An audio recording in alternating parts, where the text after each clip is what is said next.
Hi there. We're back.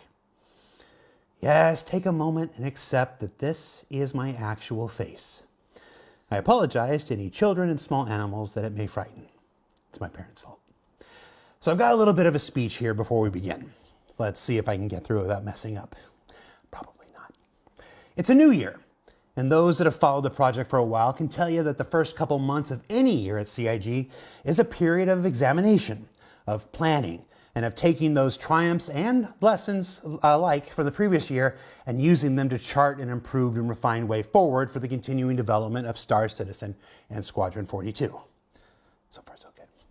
And this year, we've set the focus of those efforts early with December's letter from the chairman, where CEO and founder of the company, Chris Roberts, stated his intention to evolve both the existing patch release cadence and the content within for Star Citizen away from the previous new feature-laden model and into a more content-driven and stability-focused endeavor.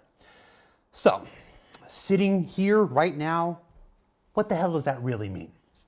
Does it mean that we wave a magic wand and it all gets better in a single monthly patch like last week's 401?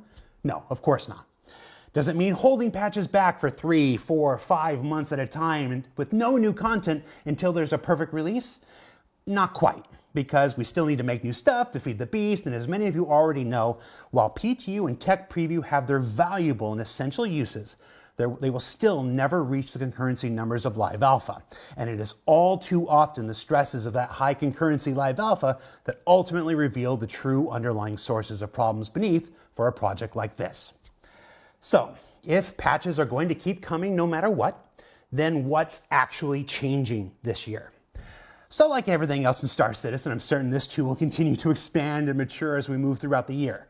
But in its simplest terms, what this means is pulling engineers and programmers off of a lot of the new fancy feature work they've always been on and putting them on less sexy but more quality of life driven efforts like rebuilding elevators and transit to better work with the realities of server meshing, fixing issues where your hangar eats your ship and your cargo disappears, finally introducing some version of unique item recovery as quickly and as efficiently as we can, and much, much more. It means a greater focus on refining the gameplay that's already there in the persistent universe, and less time spent on continuously introducing the instability of a multitude of brand new features every 3 months or so. It also means a new content and gameplay delivery schedule intricately tied to the introduction of new ongoing story narratives for the persistent universe that allow you as players to reshape the galaxy around you, beginning with 401, and the faction warfare that will change Pyro by the end of this year. So what? No more new features? No. It just means that we're going to continue to work on new gameplay like resource network, crafting, and base building in the background, and do it slower, more deliberately, and with more time to cook. It means these new features not coming out as quickly as originally planned, because the same super talented engineers and programmers that used to be working on those will now be focused on fixing what's essentially already there first.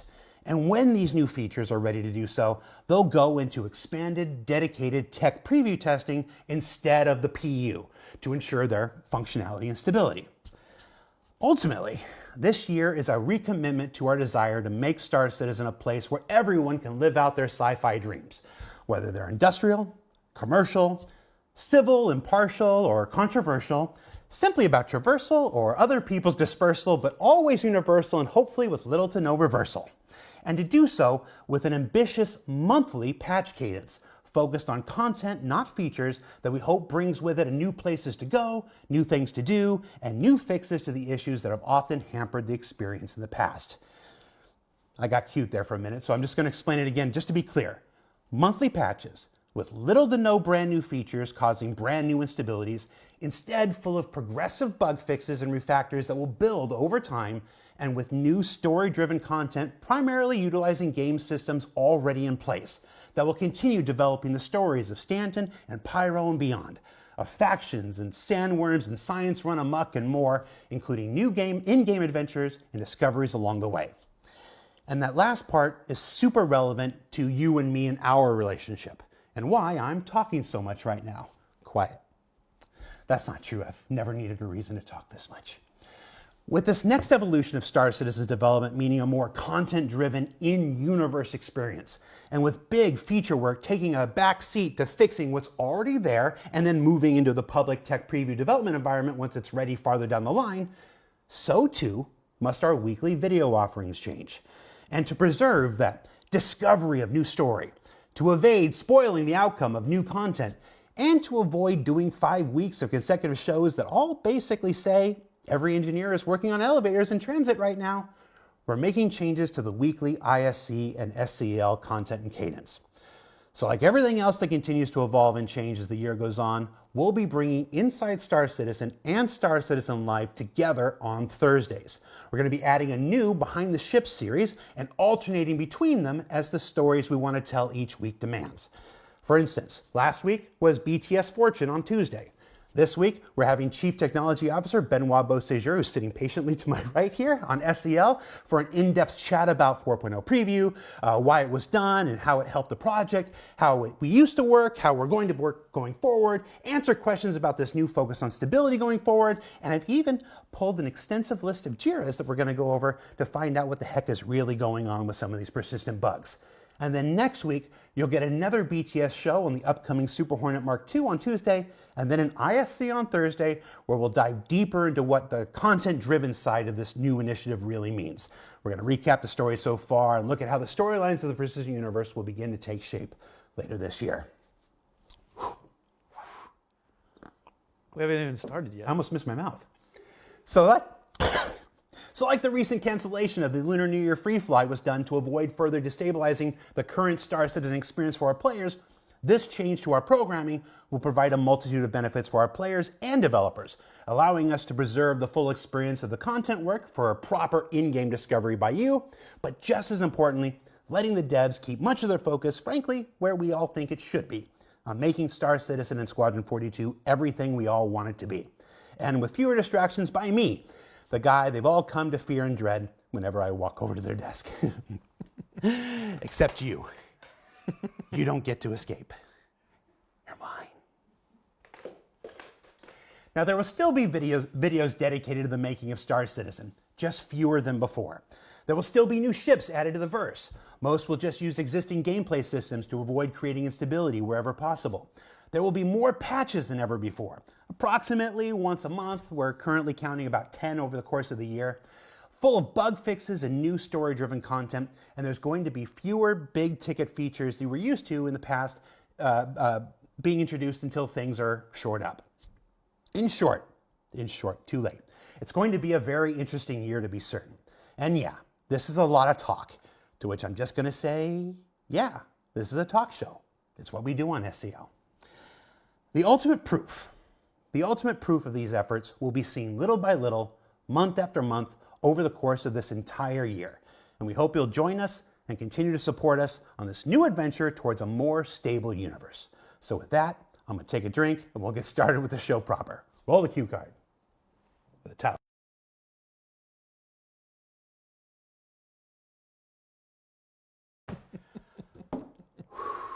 I thought about pre-recording it, but I didn't. We're doing it live. Oh, one take Huckabee. Hi, everybody. Welcome to Star Citizen Live. I'm your host, Jared Huckabee. And if you've never seen Star Citizen Live before, well, this is a really interesting one to start on. This is our special edition of More Stable Universe episode with me and Chief Technology Officer Benoit Beauséjour. Benoit, I've been talking too much. Say something. Hi, everybody. How you doing, Benoit? I'm good. So for anyone who doesn't know you, let's start us off, explain who you are and why you're the person that's here talking to us today on this show. So I'm the Chief Technology Officer, or as the acronym means, Chaos Team Organizer. And so my job is to now lead the engineers in their development efforts, but also in the development of the Star Engine and also both games, right? To make sure that engineers know what they have to do, that they have the tools to do it, and that they have the right priorities overall based on the two projects. So this show is going to go a bit longer than normal. We're going to break it into a couple different sections. We're going to talk about a few different aspects of development. And then for the latter half of the show, we are literally going to bring up JIRAs on my screen, and we're going to talk to him about all the most pressing bugs. Well, not all of them, but many of the most pressing bugs, and find out what the heck's going on. But before we get to that, I want to talk about how we used to work, then talk about this big change that's going into effect this year, so on and so forth. So let's start with the old ways. Let's start back at the end of last year with 4.0 and the 4.0 preview. Over the last 2 months, we've seen a lot of opinions online about how that went and why we did things the way that we did. So you tell us, why did we choose, what did we learn from 4.0? 4.0 was in testing for 3 months before it went to preview, and then we left it on for another month and a half. How did this process go? Well, so during the development of 4.0, there was a lot of new technology coming on, right? So it's a major patch that changes a lot of the fundamentals. Obviously, throughout the year, we've been developing server meshing. We've done tech previews on server meshing. And so getting to the end of that process, basically exiting the tech preview streams, coming back with the 4.0 content, was a major endeavor to synchronize all that, make sure the new content that was produced fit with the technology or that it was working. Even results that we got with the 3.24 release, for example, were completely, obscured by the new content, right? And so at the end of the year, we took a decision to split the two releases, right? So leave 3.24 up. Correct. Put 4.0 in a preview. Correct. Because as we were getting closer to the end of the year, right, and time's running out, what we knew from the integrations is that the patch was not quite ready because we needed more concurrency on it to discover more issues. And we were kind of at the maximum of what our PTU concurrency could actually deliver. And so, but we knew it wasn't ready for a live release because, we want to be fair with our assessment of where the patch was at. We knew there was some egregious issues that we have yet to discover. I'll talk a bit later about the fog of war of crashes. And so we decided to go with the lesser of known of the two problems, which was leave 3.24 live for players to enjoy it in a stable release, right? But at the same time, give them access to a 4.0 preview.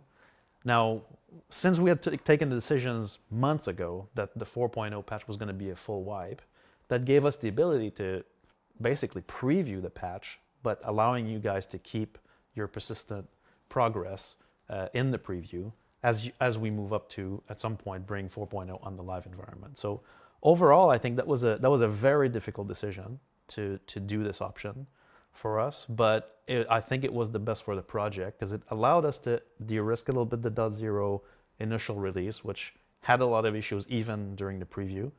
A lot of the Skeleton Crew teams worked throughout the break to actually document, hotfix some of those issues as well, and help players that got into weird situations, and start the ball rolling for the year with already important fixes to the underlying technology.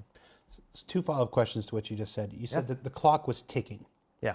What clock? Did 4.0 have to go out before December?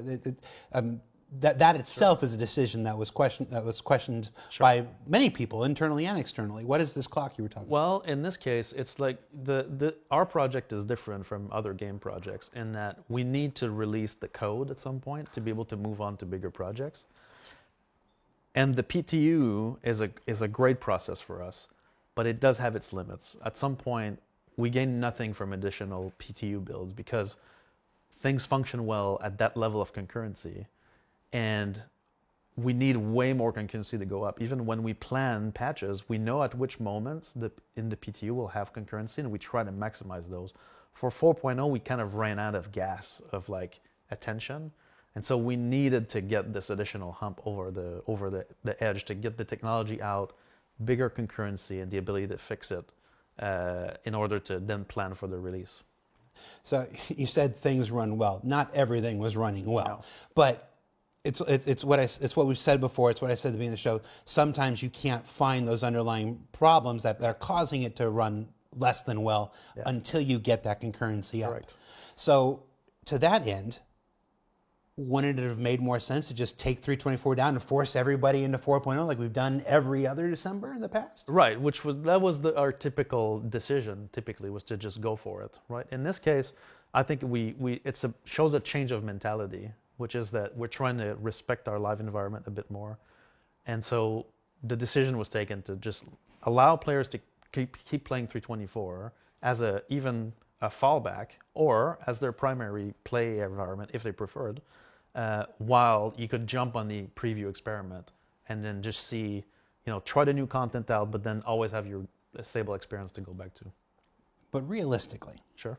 and for the next couple of hours, you're going to get a lot of questions. I know, sure. Who in their right mind was going to log into 324 with 4.0 sitting right there? Like who drives up to Disneyland Sure. and with Disneyland right there goes to California Adventure instead? Like did we actually, was anything gained by doing this really? Yeah, like overall, throughout the break, right, during the 4.0 preview, there was actually a fairly large contingent of players still playing 324. Now, it might have been because of some of the issues at launch, right? So they fall back on the 324 batch, right? Which was a bit the safety net that we wanted to provide. But you're right, of course, we were banking on the fact that people would go on the 4.0 preview to give us that concurrency. But at the same time, we wanted to give them an escape hatch. Sounds a little bit like we were trying to have our cake and eat it too. A little bit, but I think previously we would have just gone with the 4.0 live at the end of December, which would have been a major issue, and a lot of players wouldn't have been able to play during the break. Okay. So we made this decision. What did we gain from it? Over the holidays, over the second half of December and all through January until 401, what did we gain from running these two separate environments? Well, we've been able to actually do a lot of live comparisons of the two workloads, which was very interesting. In fact, obviously the 4.0 preview workload was bigger than the 324 one, but we were kind of able to compare both. We did gain the ability to fix early some of the most egregious issues that would have been a real complete disaster otherwise, right? That showed up with the concurrency. I'll talk a bit more about those. Actually, we're going to dive into that quite a bit. And so what we've gained is the ability to provide a test environment that was bigger while allowing players to keep an escape hatch and then compare both builds.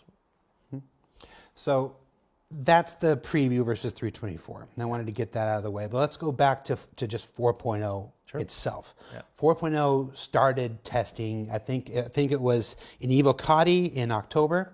Went to Wave 1 in November. We left it in Tech Preview over December and in January. That's about 4 months. Yeah. That's about 4 months of testing. Did we fix anything? Oh yeah. Because a lot of things. Here's the thing. I know what the answer is. I'm being a little cheeky with you and everything, but it's hard not to look at the community and look at the sentiment, look at YouTube and Twitch and Spectrum and Reddit and everyone else. And if you took a real cursory first glance, it looked like, what the F were we doing for 4 months? Sure. What the F were we doing for 4 months, Benoit? All right. Well, so September, October, November, December, right? So since September, we started the Real Evocati in October, correct? Mm-hmm. And so for these 4 months, the majority of the development was aimed at finishing the features to make sure that they were server meshing compatible. So we still had a server meshing playtest at the beginning of October, right? That was the final one before we actually reintegrated the streams. And so then came some realizations. We were very happy with some of the tests that we've done. We've identified all the issues with our server meshing tests. We knew what we had to do. And then we came back to the main line from the 324 content, and we started running server meshing in Pyro. And major issues started to show up. When we started the PTU at beginning of October, the first PTU was an absolute disaster. All of the metrics that we had captured in 324, and we were like, yeah, these look good, were completely off the charts with the 4.0 content. Same technology, same code base, but completely new content. And so we realized that the size of the levels were different. The way the content was created was a bit different, and that had major implications on the streaming and replication systems. And so if some of you guys were part of the first couple of Evocati builds or large PTUs in October, the network performance was absolutely horrendous. because, and I can jump into an anecdote. I do have my notes because when we've got a long show to go through, so I'm going to be referring to some of those. But basically, there was a new change in the engine where we tried to optimize some of the way we deal with streaming radius. And streaming radius is a bit of a problem in every game, right? Or it's basically the radius of objects, and you decide what you're going to load based on this, based on your viewpoint, which is a typical issue in games, right? For performance reasons. In Star Citizen, it is a much bigger impact because the streaming radius actually affect what your client is going to load in, what the hybrid, which is the replication server in the middle, needs to replicate, and what the game server is going to also have to provide, right, and simulate. And so there was an issue resulting from one of the engine optimizations where, now I'm going to say the final solution, not the how we got there. We had to investigate this for several days to find it. But basically, the way we compound and aggregate objects would actually inflate the bounds of things. And so the new locations in Pyro would actually have a radius of several 100,000 kilometers. And so basically what the result was every game client in Pyro was basically binding a very large part of the environment. And that created the work on the hybrid service, which needs to replicate this data upwards of 15 to 20 megabits per client across. Megabits, yeah, which is, in the case of our messaging, is substantial. And so obviously, in those cases, interaction lag up the wazoo, nothing was functional. And so we lost several amounts of times there, but we learned a couple of lessons, which are going to inform some of the changes we'll be doing this year. But so that was the beginning of the 4.0 journey, right? Mm-hmm. The first build, where we were coming in confident from our tests, first PTU, what's going on, right? And so... It's another thing that couldn't be discovered until scaled up. Correct. And then, well, in this case, it's a combination of scale and content, right? With the content scaled up. Yeah, well, in this case, it's literally scaled up, yeah, which caused the streaming problem, right? So that's a quick anecdote. What else we've been doing on starting from there was we've established our player counts for launch, right? So from the testing, we decided to shoot for a 500 player shard with basically a 500 what we call soft cap and 600 player cap, which gives us some flexibility in matchmaking players on and off. That number felt good for several reasons: performance, but also and headroom, but also the kind of the ability for the game itself to support that amount of players. So the amount, I've talked about this before in some of my server meshing reports, but the amount of gateways we have for hangars. How many hangar holes are there around stations, right, for you to be able to get out without a big queue, things like that. With more players right now, the game wouldn't support it properly. So that was we've established those numbers. And then the team set up to finalize the latest elements that we've identified during the test to launch. So I've talked about network bind optimizations before, so that had to be completed. So this was a full, solid month of work to keep optimizing the network bind so that we stopped having these quick stalls. Mm-hmm. That was a very large one.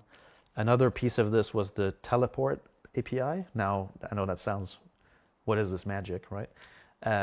In a normal game server, teleporting objects is very simple because the server has all the entities in memory and you're like, just move there. Our teleport API needs to support cross-server teleportation of an object, right? So an object that's in Stanton technically can be teleported through the APIs on another another server in the shard. And so the teleport API had to be kind of finished. There are several systems that use this. For example, common example is if you die and we need to respawn your character, we need to move your player from where he died to where he needs to respawn. And that can be completely anywhere, right? So we don't know what game server will have it. And so in this case, the teleport API had to be kind of finished. So that's part of the work that was done in those 4 months for launch. The other one was the territory configuration. So if you followed the development during the last couple months, we went at some point from the typical small shard of like 2 servers and 400 players. And at some point, we exploded the size of the shards. That's because our new territory configuration came into play. And that's how we were able to experiment and come to the final level of the shards that we have now, which is basically we have 5 servers on each side of the star system. So each star system has its own space server. We call it space server for now. It's just a cool name because they treat the open space and the jump gates. But then after that, every major planet has its own game server that's dedicated to its zone.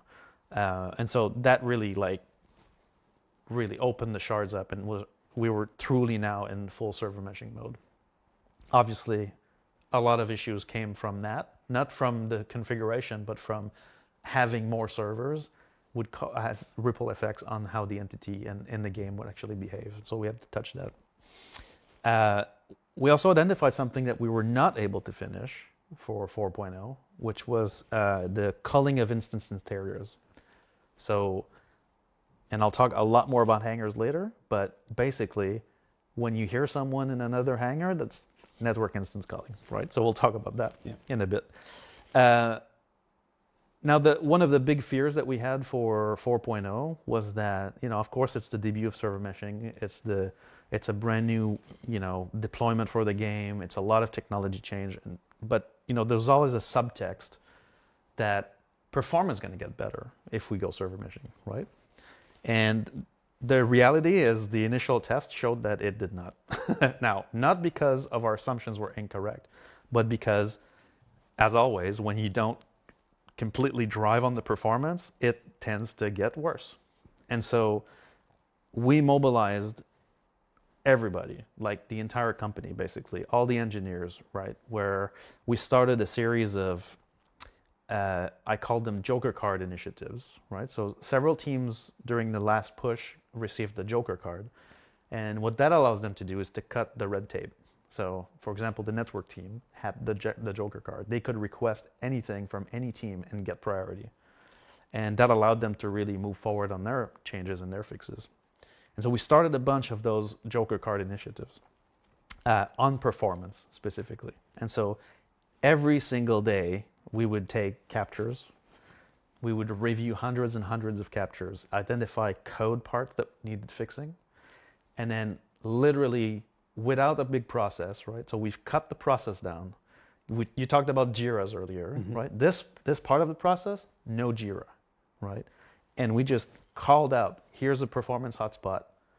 And then directors from the company, our amazing tech teams and our engineers just jump on those things and go, I know what to do, optimize, next batch, right? And we kept grinding like this to really make sure that we could deliver above 15 to 20 FPS per server, at least, right, to get started. And we want to go even further, but that was kind of our target, was to deliver something where we're no longer dipping under 10 at all, ever, right?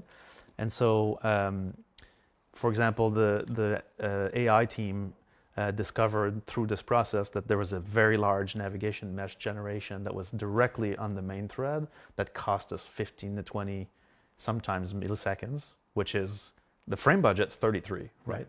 And so, but the response from the teams were amazing. They rapidly refactored and optimized really key pieces of code to shave on these things.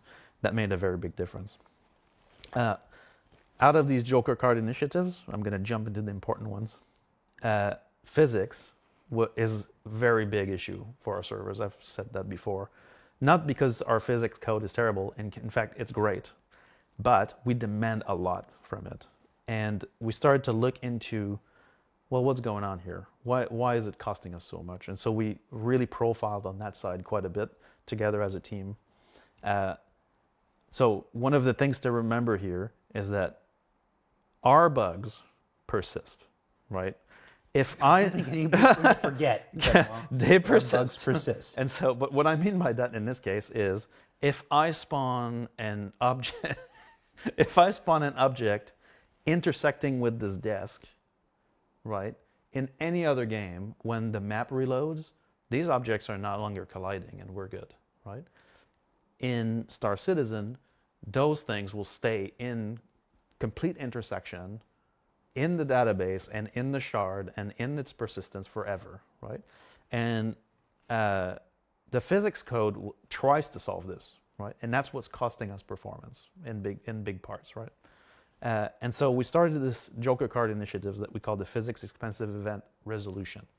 And so it's about the physics engine detecting these things, which it already did, but now raising it for resolution, saying, I need a solve for this. And so a ship that intersects with a wall or that spawn in a wall, a weapon that falls through the floor and that's stuck in there, right? Debris has been a big one, right? And so we needed a way to solve this. So what the physics expensive event system does is it raises an event for the game, and the game now receives these objects and it says, debris and player ships. Well, I'm going to do something with the debris. I'll either delete it, stow it, transform it, move it, right? And so as we start doing this, it's actually cleaning up all of these intersections across the shard and basically giving us back this performance step by step. And so one of the very large things that was very egregious in this was actually a bug on the ships where on explosion, some of the components of the ship could stay static in the world throughout the explosion. But, behind the scenes when the ship explodes, we do a whole bunch of things. We replace some meshes with damaged meshes. Some of the elements are physically deformed and move. And we create debris. We literally spawn debris.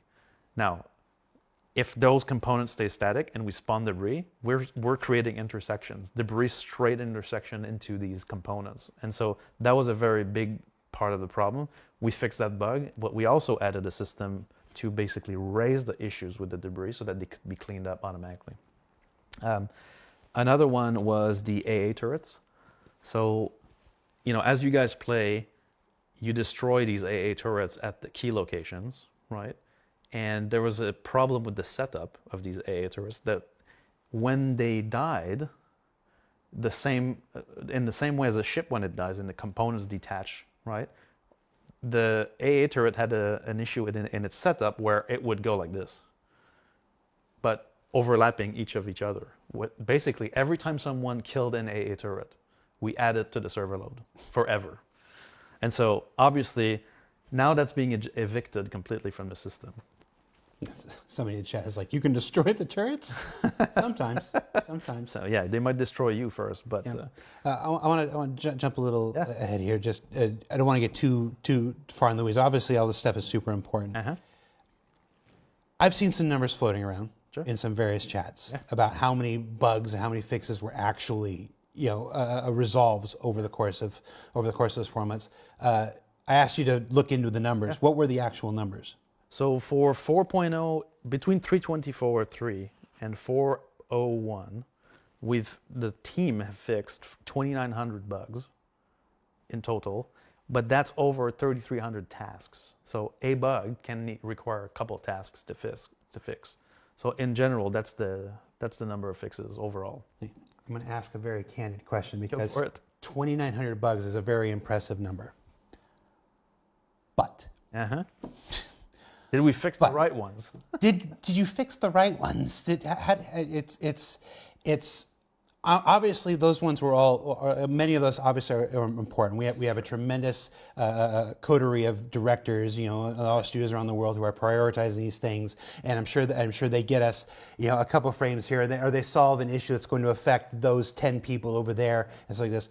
But there are many of our long-term bugs, the things that have just been an albatross around our neck for A long time. a long time. And the second half of this program, we're going to get into those one by one. Right. So I don't want. So without going into each one of those, because we're going to do that in a few minutes here, why these 2,900 other bugs and not just 2 or 3 of the ones that would change the lives of hundreds of people, thousands of people? Well, so I don't do prioritization, but what I can tell you is that most of those issues are filed, they're called out, right, and they're raised up, but the complexity of some of them require a specific handling. So, if I've read some stuff over the break where we've hotfixed certain issues, like there was if I remember, a certain exploit that came out for some duping and some people thought it was a beneficial change, even though it was a bug, and we fixed it. And people are like, well, why did you fix it when you could fix something else, right? It's all about capacity to fix. So do we have the right person available for this problem? Some problems require the experts. Our manpower is extremely specialized. And for some of the older systems, it's even worse.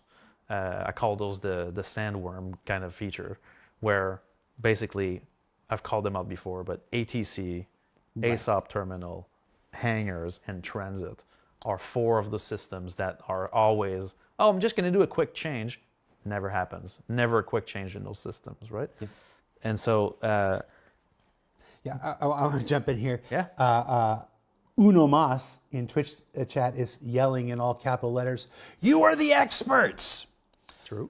One of the things that if you watch any of our programs over the years, I've been doing this for a decade here now, is that not everybody works on everything. Sure. Not everything. Kian is great at this, doesn't know crap about that. Paul is wonderful at this. Would be as lost as I would be tackling this other thing. There are a finite number of experts that are available on any one thing. Right. And like we talked the last time you were here, the folks who made ATC aren't here anymore. So ATC has been one of those features that had rotted, and there was always there's this terrible Sophie's choice, and we have a section about how these choices are made here, where it's like, okay, we can take someone like Kian or someone like Paul or whatever and put them on this, but they're going to be on this for 5 months because they've got to start from scratch. Right. Whereas they could fix 15 or 20 other issues in that same time. Right. And you're like, well, and this constant calculus of, is that one worth the weight of those 20s? And it's not a situation I envy you or anybody else. You said you don't make the prioritization. Right. You're in these conversations along with everybody else. Yes. You mean you don't make them alone. You're not the sole person who gets to decide. Yes. And so like this, it's like many things are done in a committee because everybody's got their perspective, everybody's got their priorities, everybody's got their idea of what they think is the most important. Right. I've been in chats where Chris will say this is the most important, and Aaron will say this is the most important, and Jens will say this is the most important. And you're like, well, no, this is the most important. And we have the same conversation that the backers have, just 3 weeks earlier is usually what I say. So it's prioritization and also having the right resources and having that right resource available, because sometimes the right person for that is also the right person for this, and they've been in this for 3 months. Right. And to pull them off of this right now would be devastating to that, because then you get tech debt and that begins to rot. And it's like we sit there. There are so many times where I've been in meetings or sit in chats and just ground my teeth, because we all know what needs to happen. We all know that thing needs the stuff, but there isn't the resource at the moment to go and do it. And that's at least as frustrating for us as it is for the players, probably more so for the players if I'm being completely honest. But sure. No, but you're right. It's all about having the right people for the right issues at the right time. And in the historically, right place. If we're being frank, we've been focusing more on the features. You've been focusing more on the new stuff. Correct. And I think that what Chris outlined in his letter for the chairman is really the direction we want to go, which is to bring back those experts into helping us fix the things that affect the players day in and day out. So let's start talking about the letter from the chairman now. Sure. So in December, Chris published a letter from the chairman that would set the direction for our entire 2025. I did a big thing at the beginning about this, and when I'm going to ask you for your version of this, I want to read specifically a few words that were from that letter. As we jump into the new year, our primary focus across our Star Citizen teams is clear: improving playability.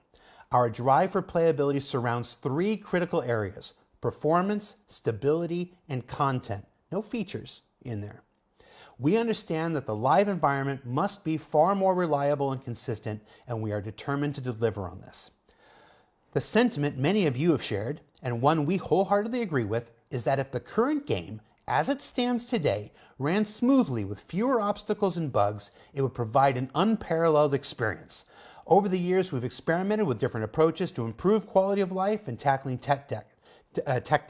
However, the ongoing challenge has been balancing these efforts alongside the introduction of new features and technology. So, in testing new features within the same pipeline as content, it's led to a bunch of intended ripple effects. creating instability, hindering performance, and impacting overall gameplay. In some cases, new features that are not fully mature have delayed the release of content or caused blockers that impact our progress. This has prompted us to reevaluate our approach to feature and content rollout, focusing on steps that we can take to bring the game to a better state while maintaining steady delivery. And that's the end. That's the last I'll read from this stuff. So Sure. I just got done at the top of the show explaining what that means in my words. Right. I want to hear what that means in your words. What are we actually doing to put those words into effect this year? What are we actually changing? Stage one is we're committing more resources to fixing issues that affect the live environment, but also that are reported by players. And so in a typical setup, we have to take those resources from features, right? So that means that normally if we're on 50 different features, all these engineers are working on new content to build new components or new features, new UIs for these new gameplay elements. And this can go on for a while because there's prototyping, there's iteration, there's merging QA, and this can take a while to bring it in. And as Chris is pointing out, it creates ripple effects. And so we have to slow down on the features to get those resources to jump into what I call these Katamari issues. Like we're going to look at a couple later, but issues that require, oh, I need a physics expert. Oh, I need an audio expert. Oh, I need a graphics expert. Oh, I need a gameplay expert. I need a guy who wrote this system. I need a guy who wrote this system. An issue that just keeps growing until it's solved. In order to do that, we need to give a joker card to those issues. And so that's what we're going to do this year, is to slow down on features. We still need to build features, but we're going to pick the ones we can do while still investing in correcting the problems that we know have been in the game either forever or that are newly and very active. And even if they're super complicated to solve and require a refactor, right? So we'll talk about refactors, I'm sure, in the next list. But it also means, what I put in my notes, because we kind of prepared a list so that I can just organize my thoughts, but increasing bug fixing quotas for teams. So in general, teams have not necessarily a quota to fit, but they have an allotted time for bug fixing.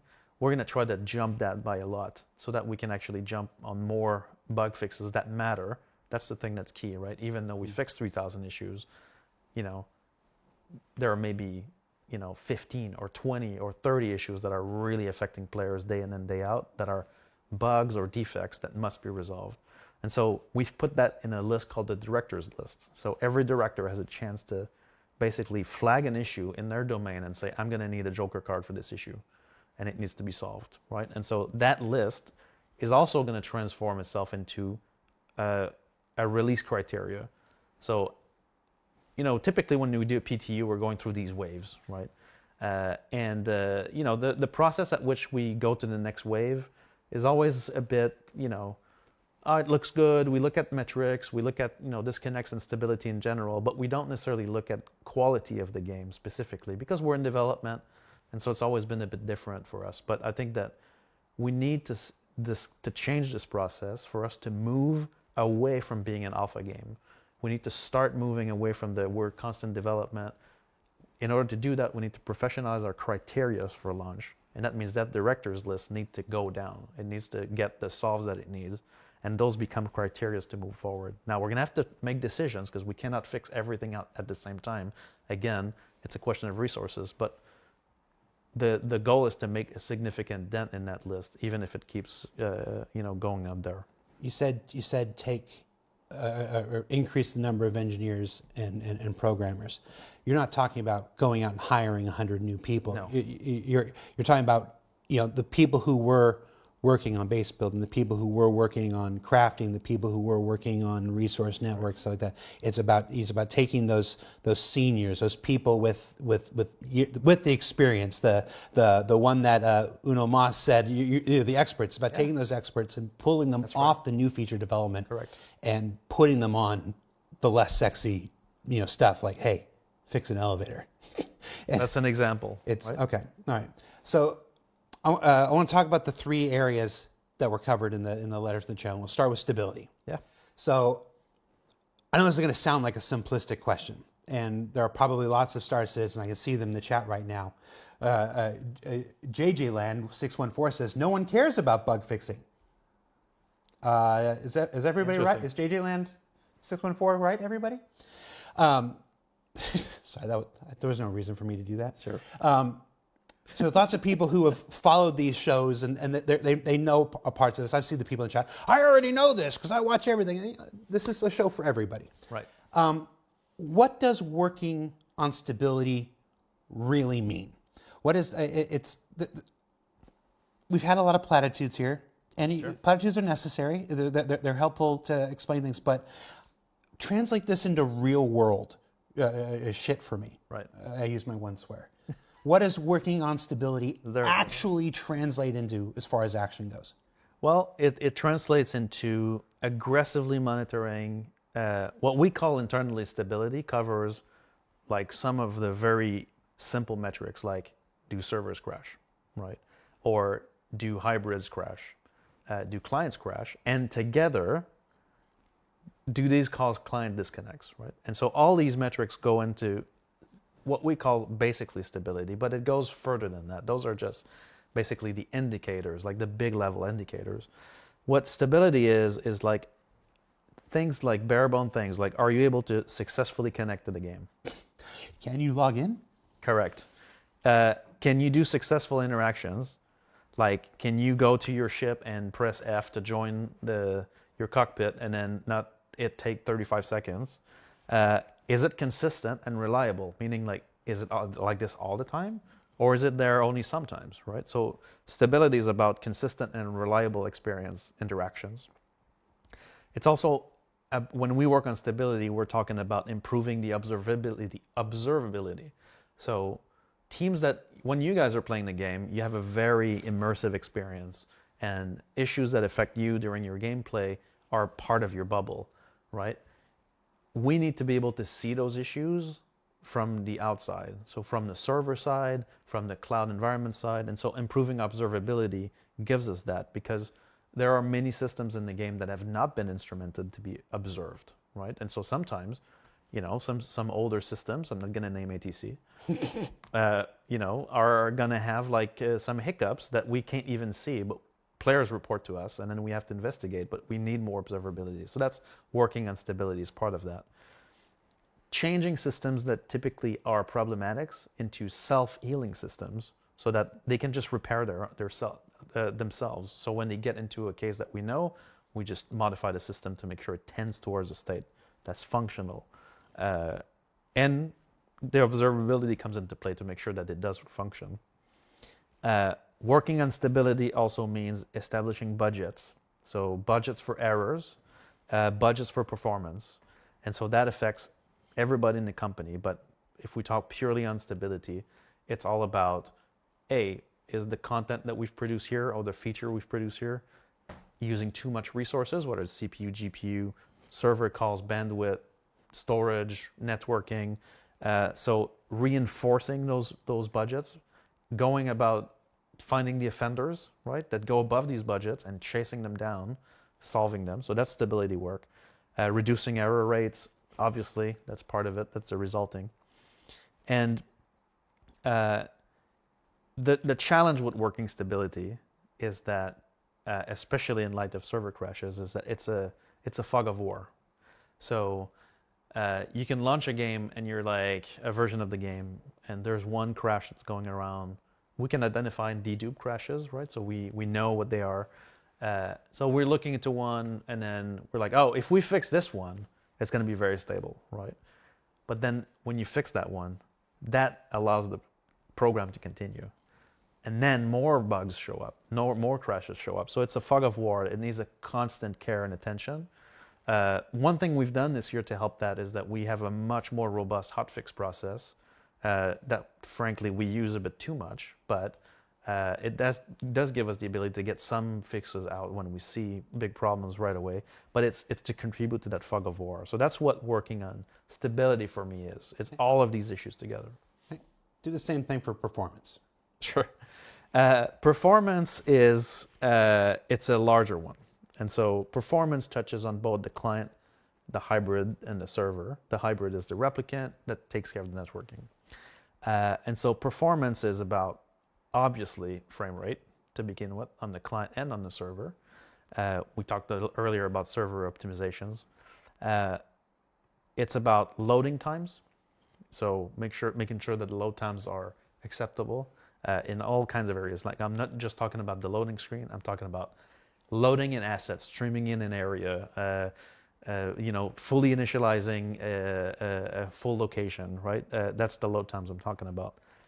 Memory utilization, so making sure that we use efficient memory, that we don't go above our memory budgets. Same thing here, the keyword is budgeting, so we need to have way stricter budget. We need to work on that area. And then finally, resource utilization of your machine in general, but also network connections. So latency and bandwidth, connectivity and stability of the connection in general that need to be improved. So that's what working on performance is. So stability is one area, performance is another one. All right, so who works on these things? Because this isn't, so we're talking about this major change here. We're taking people off of features and putting them on, new features and putting them on existing features, existing work. This isn't something that vehicle artists do. They get to keep doing their thing for the most part. This isn't something that somebody who makes a distribution center for the environment team does. This isn't something that somebody who makes a really unfortunate heart-shaped bed for the subscriber program does. It was performant. Who's the person who's actually who are the people that are actually doing this work? Who's changing to do this stuff? So it's again engineering, right? That has a large focus on stability and performance, but it's also, we have a team, an online team that takes care of what we call site reliability. So these guys are definitely the first watchers of all these metrics, and these guys will call out issues that we need to solve, right? And then they will loop in engineers. And so that's the core of the people working on this. But I kind of want to push back on what you just said about like, oh, the guys on the ship team don't have to do performance, right? Which I think that sometimes the way things are made in the game have a very big impact on performance, right? I can give examples, but like areas of levels that are created with hundreds of entities, right? Instead of using like a bare minimum, or there's techniques to use where group merging certain objects need to help reduce the actual effective size of things. So the teams on content are also kind of on the hook for performance, less so on stability, but they're on the hook for performance. And so they're not totally free, but they are less in the line of fire, because typically an engineer is needed to identify a problem first, and then it might reach a content team, depending on what the issue is. Okay. What's the difference between an engineer and a programmer? It's basically the same thing, almost. Why do we use both terms? I don't know. I think it's when you use programmer when you talk about a coder, and you talk about an engineer when he's got an architectural approach to it, I guess. But they're very similar in my mind. Sounds like full of shit. Yeah, a little bit, but You're not going to count that one. where's the jar? You need a drink. You're talking quite a lot. Yeah. All right. So let's put things into motion now. Yeah. It's 2025. We've got our mandate. We've got our directive set for us by Chris Roberts. We touched a little bit about prioritization and delegating responsibility. So I want to talk about this. It's no secret that anybody who's watched my stuff for years knows that I like to have the conversation that no other game company would ever dream of having. And there's nobody from another game company that would sit here for 2 hours and answer these kinds of questions. So thank you. I want to talk about delegating responsibility. Let me think about how I want to put this. Obviously, we have a lot of talented engineers and programmers across all of our studios. But some are juniors and some are seniors who have all their own specialties and aptitudes. How do we decide who works on what? Because when I look at, if I were sitting on the outside and I used to, Sure. if I were sitting on the outside, I would look at some of the decisions that have been made over the last couple of years. Elevators have been a plague for forever. A transit system has had a refactor or two in the past and whatnot. Those were all before server meshing, which will now require another one. If I were sitting on the outside, I would look at this and wonder, what the hell are they thinking from time to time? Sure. Why? So I would like you to talk about how this process is done. I know you said that you're not the one solely responsible, but you can speak to this process and how this responsibility is delegated, not just to what bugs get worked on, but who Right. works on this stuff. Talk to me for a bit about that. Well, so it's an interesting problem, right? Because fundamentally, all these talented programmers and engineers are human beings, right, behind it, and so they Even Paul? even Paul. I mean, he does have a beast mode, but he is still a human, and I think that one of the challenges that the teams face regarding this not necessarily prioritization. Let's talk assignment first, right?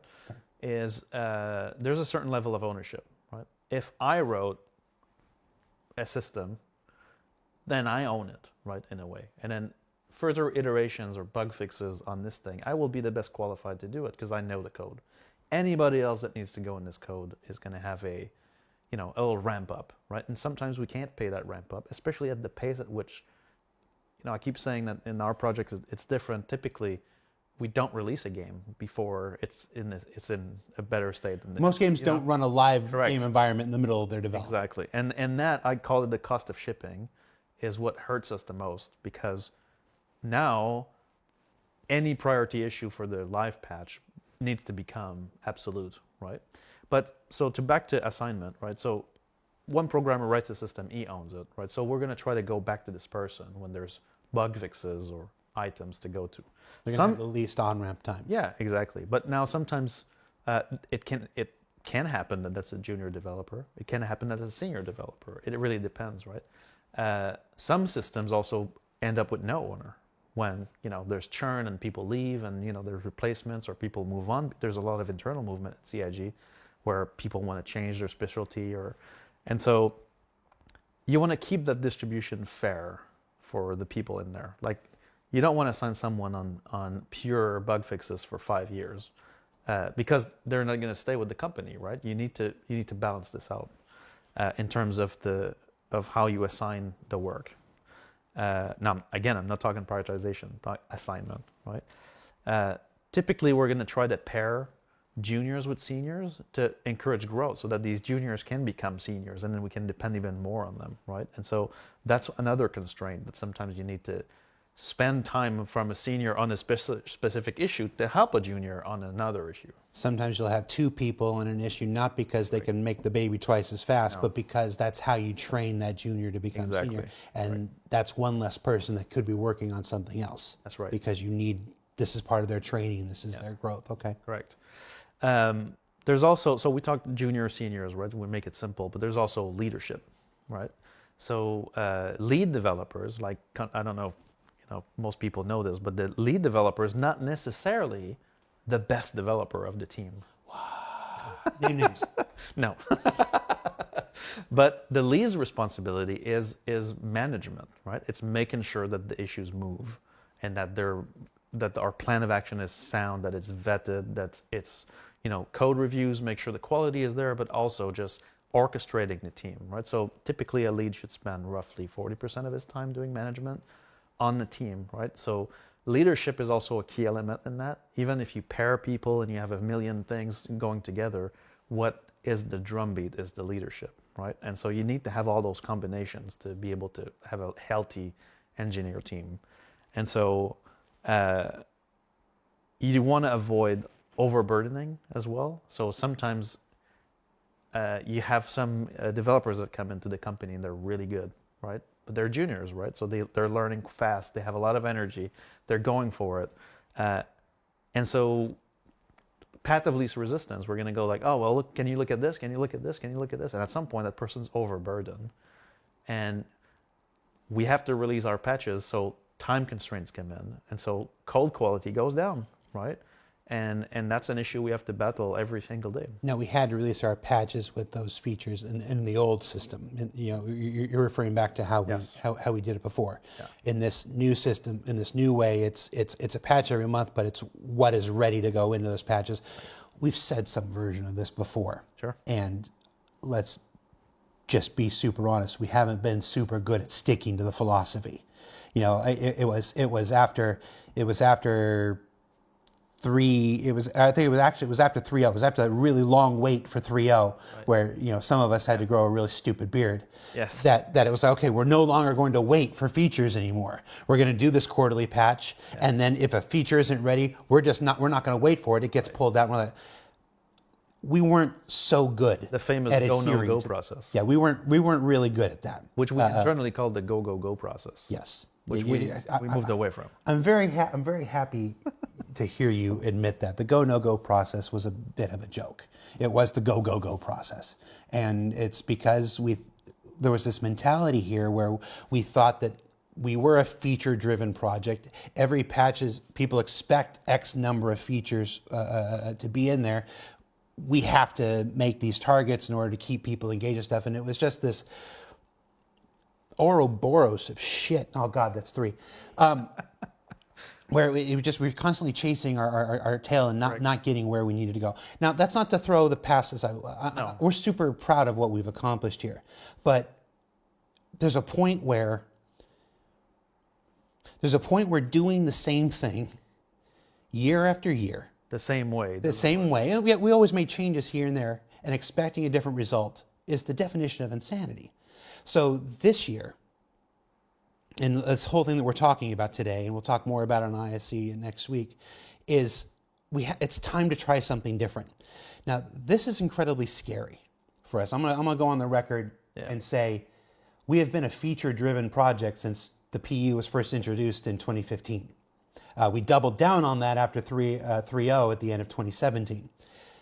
To stop that and to turn all of our focus internally, to turn it all inward, and to say to this incredibly talented programmer, you don't get to work on the super sexy hot new feature. You have to work on elevators now. That is going to create problems for us, keeping people engaged, keeping people interested, and stuff like this.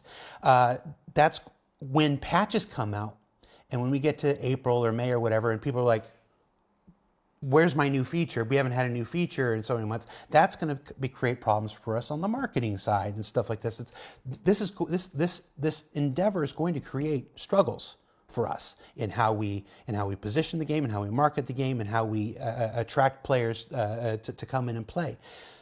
But we've tried the other thing for so long, and it's collectively what I'm seeing from everybody, from Chris to Aaron to Rich Tywer to everybody down the line, is something I've never seen in 10 years here. Is this everybody's hit a point where we've finally reached a consensus that we've done it this way enough. We have to try this now, and we have to make this experience better.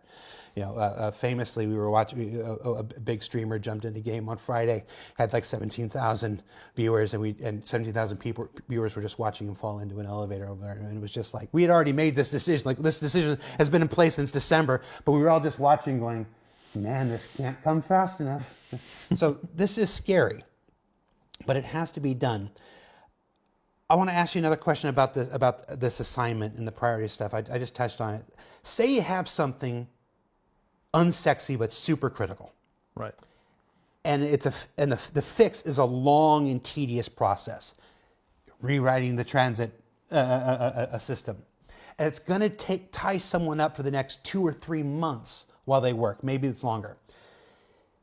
Is this something you put on a senior because it's super critical, and then you end up tying that person up for an entire quarter of the year?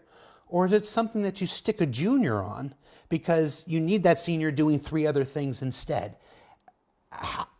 Is this not the ultimate developer Sophie's choice? And is this not what we've struggled with for a decade, at least the time I've been here? How are we fixing this now? Well, so previously the answer would have been junior with some support, right? that's what we would have done before. It would have been, no, we can't compromise the feature. This work is important. It's going to be transformational for the PU. This fix or this rewrite, we're going to we're going to give a support network around someone that's in the team that's not necessarily one of our superstars, And I mean, I want a team where everybody can grow into a superstar, but sometimes, you have to be in the middle, right? And so the previous setup would have been something like this, right? Where we would give a support network, but the person in charge would have been, not necessarily like the leads and the people that really push the needle, because those would be on transformational features for the PU. The answer this year will be no. We're using our transformational players to come and solve these problems for us, because they have to be solved, right? Like we keep talking about transit. It's not, transit has touched 1 million people at CIG, and we've tried to, keep it running for a while. But now it's time to put, a real effort behind it, right? Which is to basically take resources from the transformational elements and go and fix the foundation. So we've now called ourselves out on our own BS, and we're now putting everybody where they need to be. How do you decide whether that old feature is fixable or whether it's so far gone that it needs a refactor? Sure. Well, so that's a good question, right? Because sometimes the worst cases like this is when a system or an issue is like almost fixed, right? Where like a developer comes in and is like, oh, I have a fix for this, right?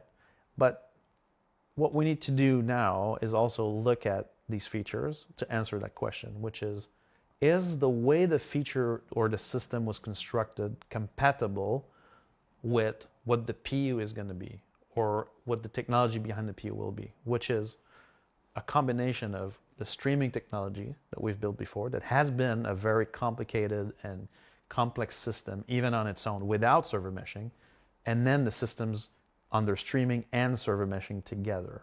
And so there are systems in the game that are not adapted to that approach, right? And so when we look at one of the key problems that we see in the game, we're going to look at the underlying system, and if we need to rewrite, it'll be because, it needs to be rewritten to take advantage of streaming and server meshing properly, right?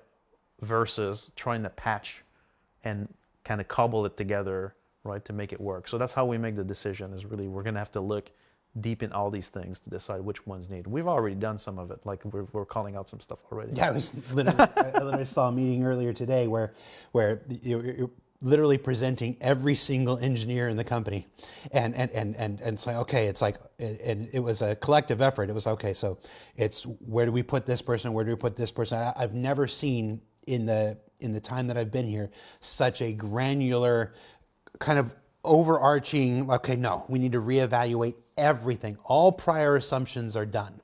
Yeah. Let's look at the entire field of players we have and decide who's supposed to go where best. And stop everything, fresh start.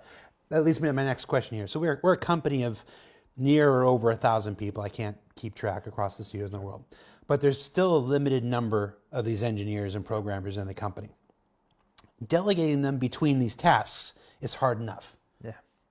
But you've also got this thing called Squadron 42. That's right. Over here. And in October, we flashed up a big 2026 on that. Yeah. I was there when I saw the 2016 way back when, and Chad Zamzow spoke for all of us with like, what? So we stayed away from pointing at a year for so long, yeah, because we grossly underestimated in last time. But now we've done this. So you've got this goalpost. I was going to say hangman's noose, but goalpost is much more positive sitting here. Yeah. That's got to get done too. Yeah. So what is this split like? Is this just an even 50-50 split? This many of them are on Star Citizen, this many of them are on Squadron 42. Is it 60-40? Is it hard? Is it flexible? Are there Joker cards that bounce between the projects? Does Chris have a veto every 3 months where he gets to rearrange the people how does this split work? So this that's an interesting question because it is, we are making two games. There's some good news, right? Because a lot of the gameplay systems that power the actor, and that power the core of the game are the same between the two games. And so improvements on one end result in improvements on the other one, plus or minus the online versions of these features, right? In the let's say we take one team, right, which is the most important in this one, like the gameplay teams, right? That's where we have to be more fine-grained, right? There's this thing that we have to be careful about, which is context switching, right? Obviously, building a single-player cinematic game and building a multiplayer MMO-like game are similar, but the context switching between the two projects costs time, right? So you want to find a scheme where you have the resources on what you're trying to achieve at each milestone. Like Squadron 42 has its internal milestone and this cadence that it needs to respect this year, which is extremely aggressive in order to get a game completely complete by the end of the year and ready for 26 release. And so there are resources that are, more suited to the type of things that Squadron 42 kind of needs right now in its polish phase and its finalization phase for all the levels and all the chapters. And so obviously these people will be favored to work on Squadron 42. So there's a series of people that are on there. I don't have an exact percentage, but it's not 50-50 because there are also things that are built on the PU that are beneficial on that side. And so the thing that if Jens was here with me, he would say the thing we need is flex, right? And so flex is when we need reinforcements, we can get them, right? And so we have a model now where there are a series of engineers that will work, dedicated to Squadron, but we can flex on both sides depending, right, on the milestones. And the two projects have now a cadence that's adjacent, and so we kind of know at every milestone what Star Citizen needs and what Squadron needs, and so we can flex accordingly. And these features are kind of a lot of those features are similar in both ends, and some of the bug fixes that we need on SC are also needed, right, on both sides, especially actor-related bugs. And so it's a tricky balance, right? Yeah. I hear what you're saying, and it makes sense. And I was in that meeting where Chris and Jens were talking about the need for flex and stuff, and I agree. It's my first show in 2 months. Maybe it'll be my last one. There's a phrase that comes to my head when I'm listening to you. Says it's this jack of all trades and master of none thing. Now, that's not precisely analogous to this, but if people are bouncing, how does any one thing get done? That's the first question I have there, and I know there's no easy answer to this, but you agreed to come on the show and you agreed to take the uneasy question, so I'm taking advantage of our decade-long relationship and putting you on the spot here. It's absolutely important if this thing in Squadron has to be done because it will unblock 50 other people. So we'll take those 2 people from Star Citizen for 2 weeks and get it done. And that's a worthwhile use of flex. Sure. And I understand why that exists and why that's important. But how do you keep that from becoming just this and we just left with this two amorphous blobs that never get finished? Sure. Yeah. The key is in the specialization, right? So we have teams like, I can give an example, like the mission system team, for example, are highly specialized in the online mission system, right? And so... Oh, and Elliot Maltby, don't leave him out. And Elliot, right? The Kid Rock of missions. But this assignment, right? You take the resources that are good at one element that one project needs, and you can dedicate it, then you're not losing anything from the other side, right? The flex obviously is there in your extra kind of chunk of resources, right? Every team has like core members and extra members that can flex. And so the idea with this has been to make a plan where we can actually focus on the things that matter and we pick what we think matters, right? So our player experience team on the SC side helps us, like for the bug fixes that we're going to be looking at in priority, we know what those are, so we make sure those are covered. So it's about not just prioritization and assignment and just blatantly going SC squadron, it's really about looking at what do we want to achieve? And on SC, we want to achieve a better playability. And so we're going to commit resources to that. The flex will come only when we ship, right? That's the moment where flex actually happens. So end of milestones. And so the impact at this will kind of be minimal because we minimize the context switch on the key resources. Like leadership is a key part of this. The right leads in the right places make a big difference. Okay. Those ones need to not move. That's the it makes sense. It's not a question with an easy. It's not a question with an easy answer, and it's not a question most marketing shills would probably ask their execs live on the internet. But like I said, we're going for it. We're going for it. I want to talk about one more topic before we get to a topic that I've listed in my notes as persistent buggyverse. Right. And that's Alpha 401. So last week was just last week, right? We released Alpha 401.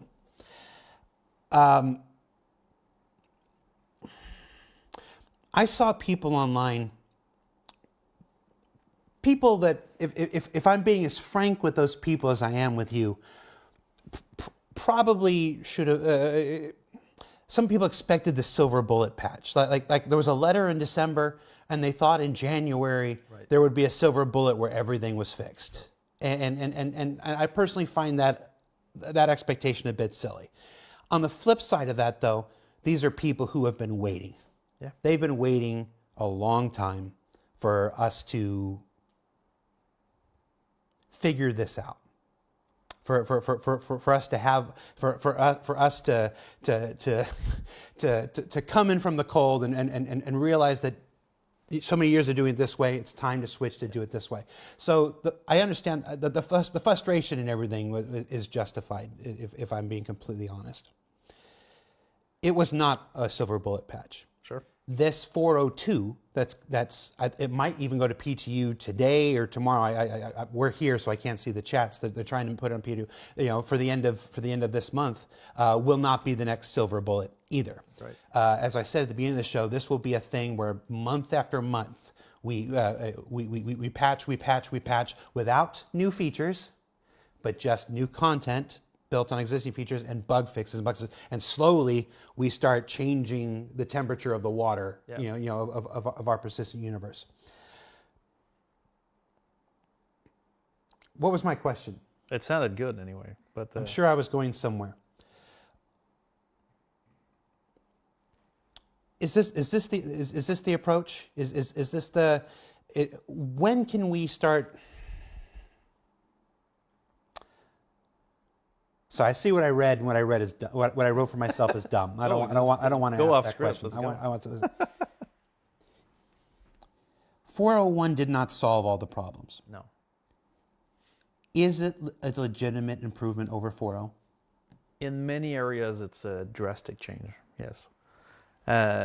Especially for the issues that affected a lot of players during the break. If you played during the break on 4.0 preview, like a lot of very dramatic problems have been solved in 401 or hotfix, right? Because the 401 also includes all the hotfix from 4.0.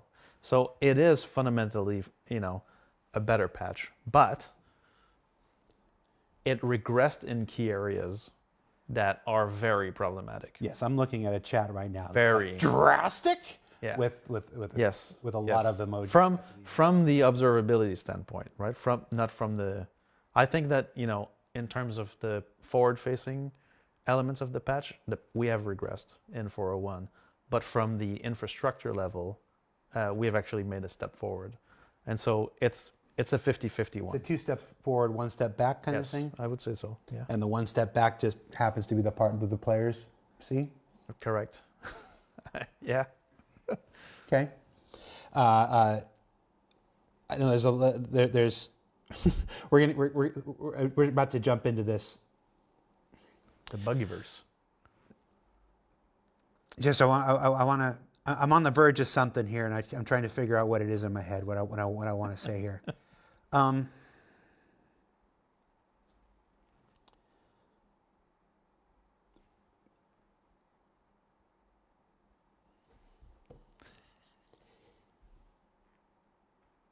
guess what I really want to ask is, okay, it's not going to be in one patch. It was never going to be in one patch. Any expectations that it would be in one patch or two patch, frankly, a bit silly. But we're all, when I say we're all, I mean not just the people who play the game, I mean the people who make the game too. We're all frustrated. Yeah. We're all tired. We're all exhausted of logging in and seeing people stuck at one in position and seeing elevators not showing up and people falling through trams and stuff like this. It's not going to be one patch and it's not going to be two patches. Maybe it's 3, maybe it's 5, maybe it's 7. I guess the question I really want to ask you before we move into the JIRA section here is this plan going to work? I think so. But what it needs, right, is, and I think Chris's letter kind of sets the commitment. That's what we needed, right? Going from the previous way of making the game to this new way, like a company of our size takes time to shift gears and change direction. And so even though you're like, okay, guys, this is our focus now, reorder priorities, assignments, it takes a while before it actually takes form, right? And you need the people in the teams to really grasp what we're after, right? In terms of increased playability, what it means for them in the day-to-day, right? And I think that we have the commitment from the leadership to change this, and we have the means to do it. So in order to support this effort, right, it's not just we're talking about priorities and orders, and that's one part of the puzzle. But what the other part of the puzzle is to make sure these teams are properly supported to do this, right? It's in paying the tech debt that's been plaguing the project for a long time, that we've been kind of dealing with, putting in the corner, right? Tackling some of it, but then, letting it build up. And I think that we need to attack that head on. And to support our teams, it's about helping them improve the output through better process, better pre-submission checks, better validation, building the tools that will allow them to have confidence that when they put a fix, that it's fixed, or that when we say a bug is fixed, that it is fixed, which is, let's just say that it's been an issue, right? No. Yes. Yes, no. Many have been the times where I've seen everybody from you to Chris to Jens in the chat saying, they read a report on Reddit, or they see something on Twitch or YouTube, and they find the JIRA, and the JIRA says it's fixed. Yeah. And it's like, I thought this says it was fixed. And that happens for a lot of reasons. We've talked a lot about how there are multiple causes for the same outcome. And yeah, that cause of that outcome was fixed, but now we've just exposed a second different cause for the same outcome. It's frustrating. We're doing a lot of. The problem is JIRA. Somebody in the chat. We're doing a lot of talk here. And we still got some more talk to do. The proof will ultimately be in the action. Correct. Right. In the month after month, patch after patch. There won't be a patch every single month. Like I said, we're currently looking at about 9 or 10 on the schedule. We actually have a meeting tomorrow where we're going to kind of hammer that down and have a better idea. Certain things affect the patch cadence, but more patches this year than any year prior, but with less of the feature work, far less of the feature work, and more of the content and the bug fixes, the content that doesn't require new features. Like somebody in the chat was just saying, do less events. It's not the events that are problems; it's the events that are built on new features. Yeah. Like I was about events built on existing feature work and stuff can still be fine. That's part of what we're looking at. So like this, the proof is going to be. It's going to take this year. Ultimately, it's just the product, right? That's the thing that counts. Is what's the output, right? Does the output get better? Are we still dealing with the same problems that we've seen before? Did we actually solve any of those issues, or are we still going to look at, interrupted missions or any of these bugs that are plaguing us, right? And I think that's the key, right? And that's how we should be measured. It's in, does this new method work? Is the product improving, right? And its quality. Yeah. Kid Casper, first time chatter, says, did a dev ever play Siege of Orison? Yeah, Siege of Orison is a great example of an event that took substantial feature work. And the feature work that was underneath it was the stuff that was not ready for prime time. It's not exclusively the idea of an event that's bad. It's how you build the event, whether you build the event on current, existing, proven technologies, or whether you try to do something crazy. And we're still going to try to, let's be real. I've been here for too long to sit here in front of everybody and say, we're going to stop trying things new. That's not who we are. We're going to dramatically reduce the risk. We're going to dramatically reduce how far out over the edge with new things that we do. There are going to be moments this year where we still try something new here and there. And hopefully it works better than in the past because of our new tech preview situation, because of the new methodology. There may be one or two moments this year where we try something new and it still bites us in the butt. That's just, I've been here too long to even remotely hint at saying otherwise.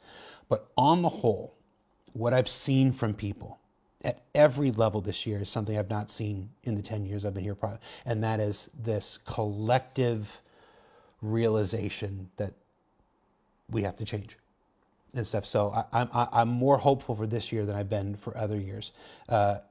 It's not going to be a year full of a bunch of exciting new features. It's going to be a dramatically different year with different content and stuff. It'll be interesting to see how it works. It's scary because we've never. Oh yeah, it's completely different for the project for sure. All right. Persistent buggyverse. Yeah. So, so it's not all going to be fixed in one or two or even three patches.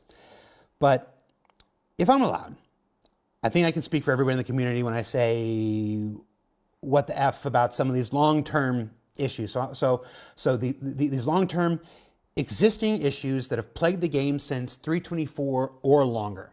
So I got together with folks from the community team, Tyler and Lenny and Freya and all those folks. I got together with people from the player relation team, Bayer and his folks and everything. And I even got a few of these from Chris Roberts himself. There you go. I got a list of issues that I want to ask you about and get some status updates on. Sure. This is basically the part of the show where I hold your Where we dive in. butt to the fire. Sure. You ready? Yeah. So in no particular order. No, Hang on. there's an order. Hang on, before we start, right? So I'll be the messenger here. So we did a little prep, right? We looked at a couple of these because I needed to prep. Unfortunately, I don't know everything. You don't know the current status of every single major bug in the game, Benoit? No, I do not. I wish Get I out. did. I mean, that'd be great.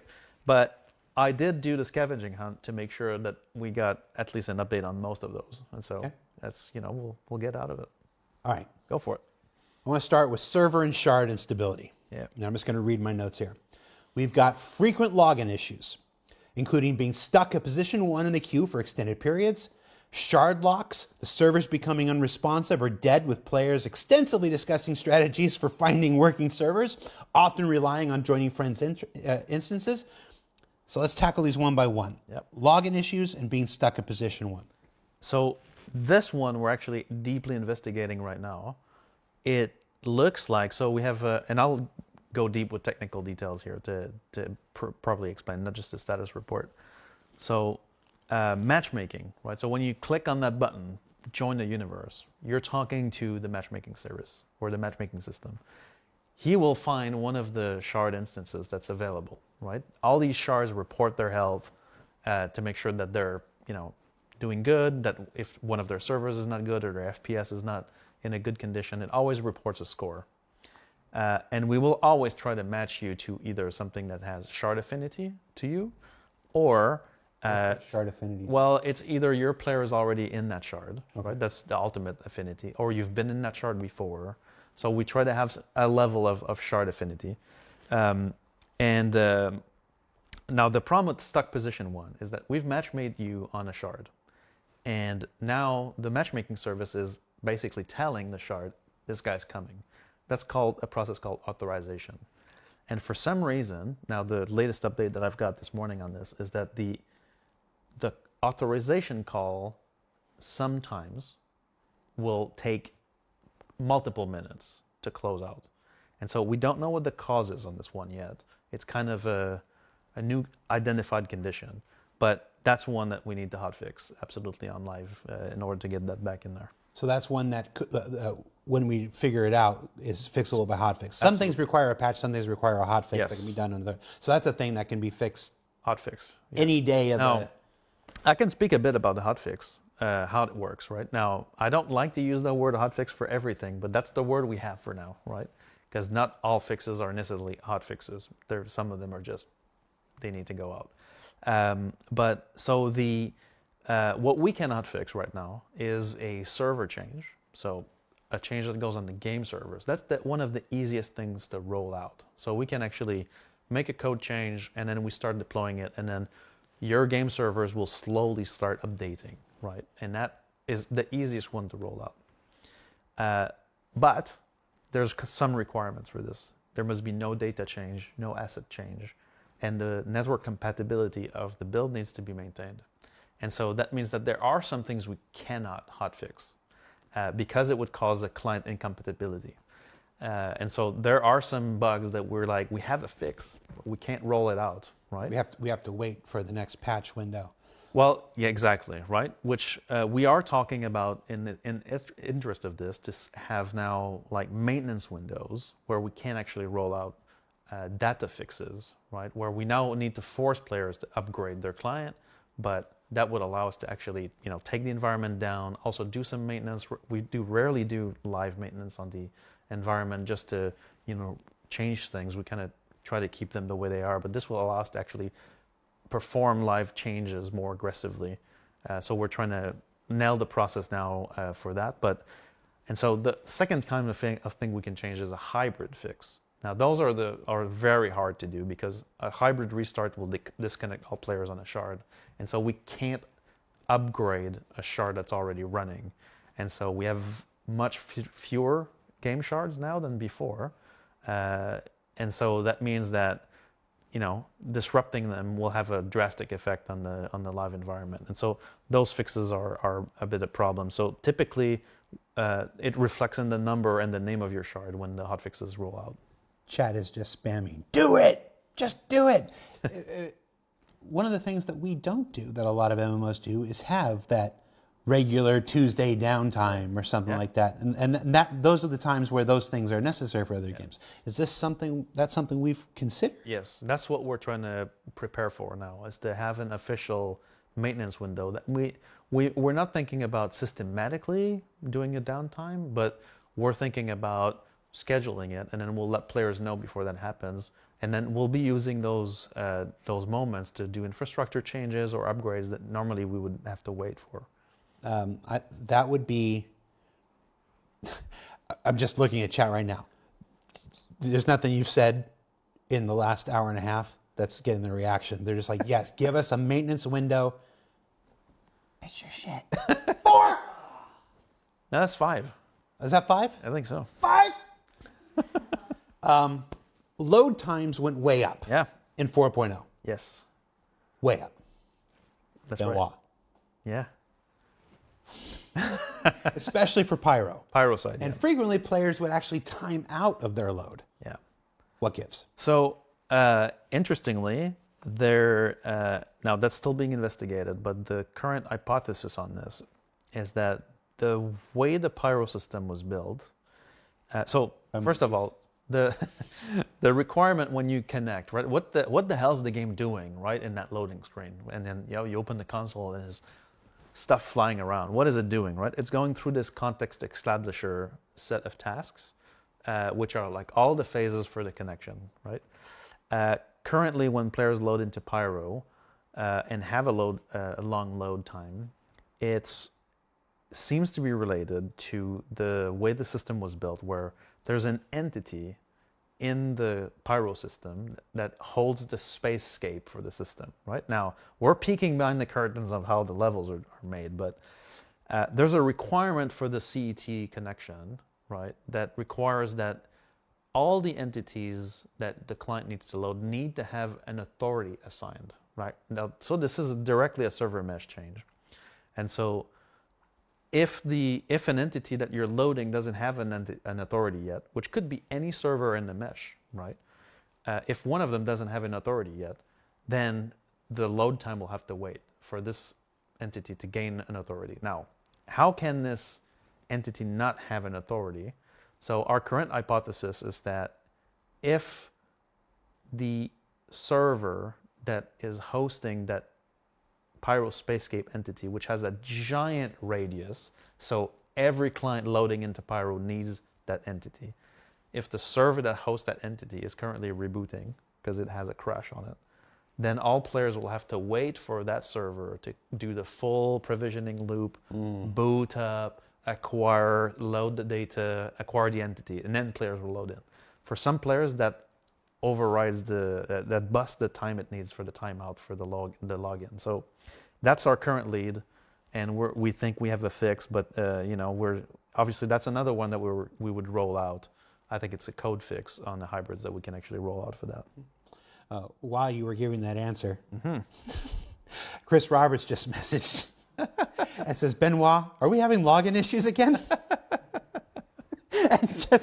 and Guillaume is like, "I'm poking Ahmed because Benoit's on SCL talking about this right now." So get off Benoit's back, Chris. Delete. Do not hit enter. No, I'm kidding. So I know I see people who are stuck in this thing who are waiting. Like they shut their client down and they log back in. They shut their client down. Like, is that helping their case or is that hurting their case in this? So I have a lot to say about that. Okay. So I'm gonna head out. So on everybody kind of has a recipe for fixing login issues, right? A lot of them involve disconnection, shard hopping, loading into AC, rebooting twice, printing a document. I don't know, right? That is actually one of the things that we've identified as missing in our testing process. So we do some load testing before we launch a patch. And so we test with clients logging in and logging out, and everything's great.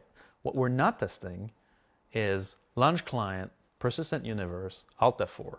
Launch client, persistent universe, AC, right, Alt F4. Client, persistent universe. And so a lot of the issues that we've seen in the 4.0 release, when we put in the persistent hanger flow, for example, that allows you to log into your hanger, the system for this needs to move your player, we call it unstow your player into the shard. It also needs to unstow your hanger. Now, when players are constantly logging in and out of shards, now you've got multiple shards doing this process for you, and they need to complete that process. We've identified a ton of concurrency issues with this in 4.0, elements that we didn't test for because you test the load, not the repeated concurrency. And so that's one thing we've identified that we absolutely need to add to our testing process, because it's one of the other things. I've talked about this before. The difference between PTU and live is like a 20x increase. Yeah. That's also one big difference, is that on PTU players don't shard hop that much. One of the forever things that if there's a double-edged sword of PTU, and there are many, yes, but this is like the one that's always amused me. People are more patient on PTU than they are on live because they recognize that they're helping us, they're helping the development of the game, they're doing a job, and that patience is necessary and wonderful. Yeah. But it doesn't make for an effective test of live, and it's yet another reason we have to go to these live environments sometimes, and we don't discover these things till live environments, because live is where Hyde comes out. Right. So many people in PTU are Dr. Jekyll, and they're all nice and knowledgeable and restricted, and then live environment is where it's interesting. It's all right. Well, that's one of the key differences, right? And so a lot of the issues that are plaguing us right this second, right, are still remnants of that we are tracing a lot of them. I spent a lot of time on Spectrum during the break, during the vacation, actually digging into a lot of those to be able to make sure that when the team would come back, that we'd have some traction on some of those. Last question on servers, because then we're going to get to the character stowing and repair here. Yeah. What are shard locks, and why do servers become unresponsive? Well, so that second part's why. Little question here. Right. So shard lock, I mean, we never really call this shard lock. This is like a community term. You're never really locked into a shard, but your character can only be into one. And so if you get match made into one of, let's say, US E1B 010, everybody's favorite shard, which it is true, that shard is cursed. I mean, it's telling you right now, it's always 010. I don't know why, but that one is always the one. Take it out to the shed and shoot it. It doesn't matter. It doesn't matter which patch. The USE 010 shard, for some reason, is the bane of our existence. Anyway, so you go play there. Your character will get unstowed. So Hybrid will unstow your character, moves it from the global database that allows you to go anywhere to that shard. Now you are, according to the community, shard locked, right? Because you're playing in that shard right now. What's supposed to happen is that if you quit the client or you get disconnected or the client crashes, when you come back, you're going to match made on this shard again, right? Now, if that shard is no longer available during the time where you decided to come back or whatever, then that's going to give you a nice little 60K error, right? Which will say, hey, your character is there. That shard is no longer available. Now, what that means is that behind the scenes, there's a process that's taking if the shard is crashed, there's a process that's currently processing that shard and will stow back your character. So it's time. Time will fix it, right, in this case. During the 4.0 preview, some players got into a state where the character could not get stowed back. That was a backend a bug that prevented that from happening. And so their character was kind of seemingly corrupted. And so we had to go in and fix a lot of those. That caused a permanent 60,030, I think is the one. Where basically some players were stuck in that mode for a long time, and so we had to actually do manual actions to solve that. But otherwise, in most of the time will make your character go back to the stow position, and then once you're stowed back, you're able to go back in there. So that's what we call, or I think that's what the community calls shard locking. Yeah, it was definitely the 630. It's building a reputation. You know, it's coming for 30K's crown right now. Slowly. Let's talk about elevators and trams. All right. Let's talk about elevators and trams. We didn't talk about repair. You don't want to talk about repair? Well, actually, that question was mostly about the 60/30 and Okay. the stowing. You basically covered all that stuff. That's kind of true. So, elevators and trams. Yeah. Broken or missing elevators in various locations, preventing access to hangars and other areas, or simply trapping players inside. Trams that either let you fall through the floor or yeet you into lower orbit. My question to you: What the fuck? That's 6. So, brief history, right, of transit. This is a very old system that's been in the game for a long time. And transit in the context of streaming is already a non-trivial problem to solve, because and I need to dive into the why, so to explain a bit, the complexities behind it. But so the transit system is composed of multiple components, right? You've got peripherals, so that's, for example, the button you press to call an elevator or a tram. It's the indicators that say, hey, the tram's coming in, this amount of time. Those are peripherals. You have gateways, which are locations where a carriage can stop at. So, for example, if you're in Lowerville, and you go to the train, where the train stops, it's like a station. That's called a gateway. You have carriages, which are either elevators, trains, trams, all these things that move along a path. And then they go from gateway to gateway, and they respond to orders that are submitted from peripherals. All sounds nice and dandy. What's the problem, right? So in any game, any other game that doesn't have full-on level streaming, all of these things are always loaded. So the manager, the piece of code that actually is managing the fulfilling the orders and moving the carriages in general, or has the logic of the carriages, is always, all this network is streamed in.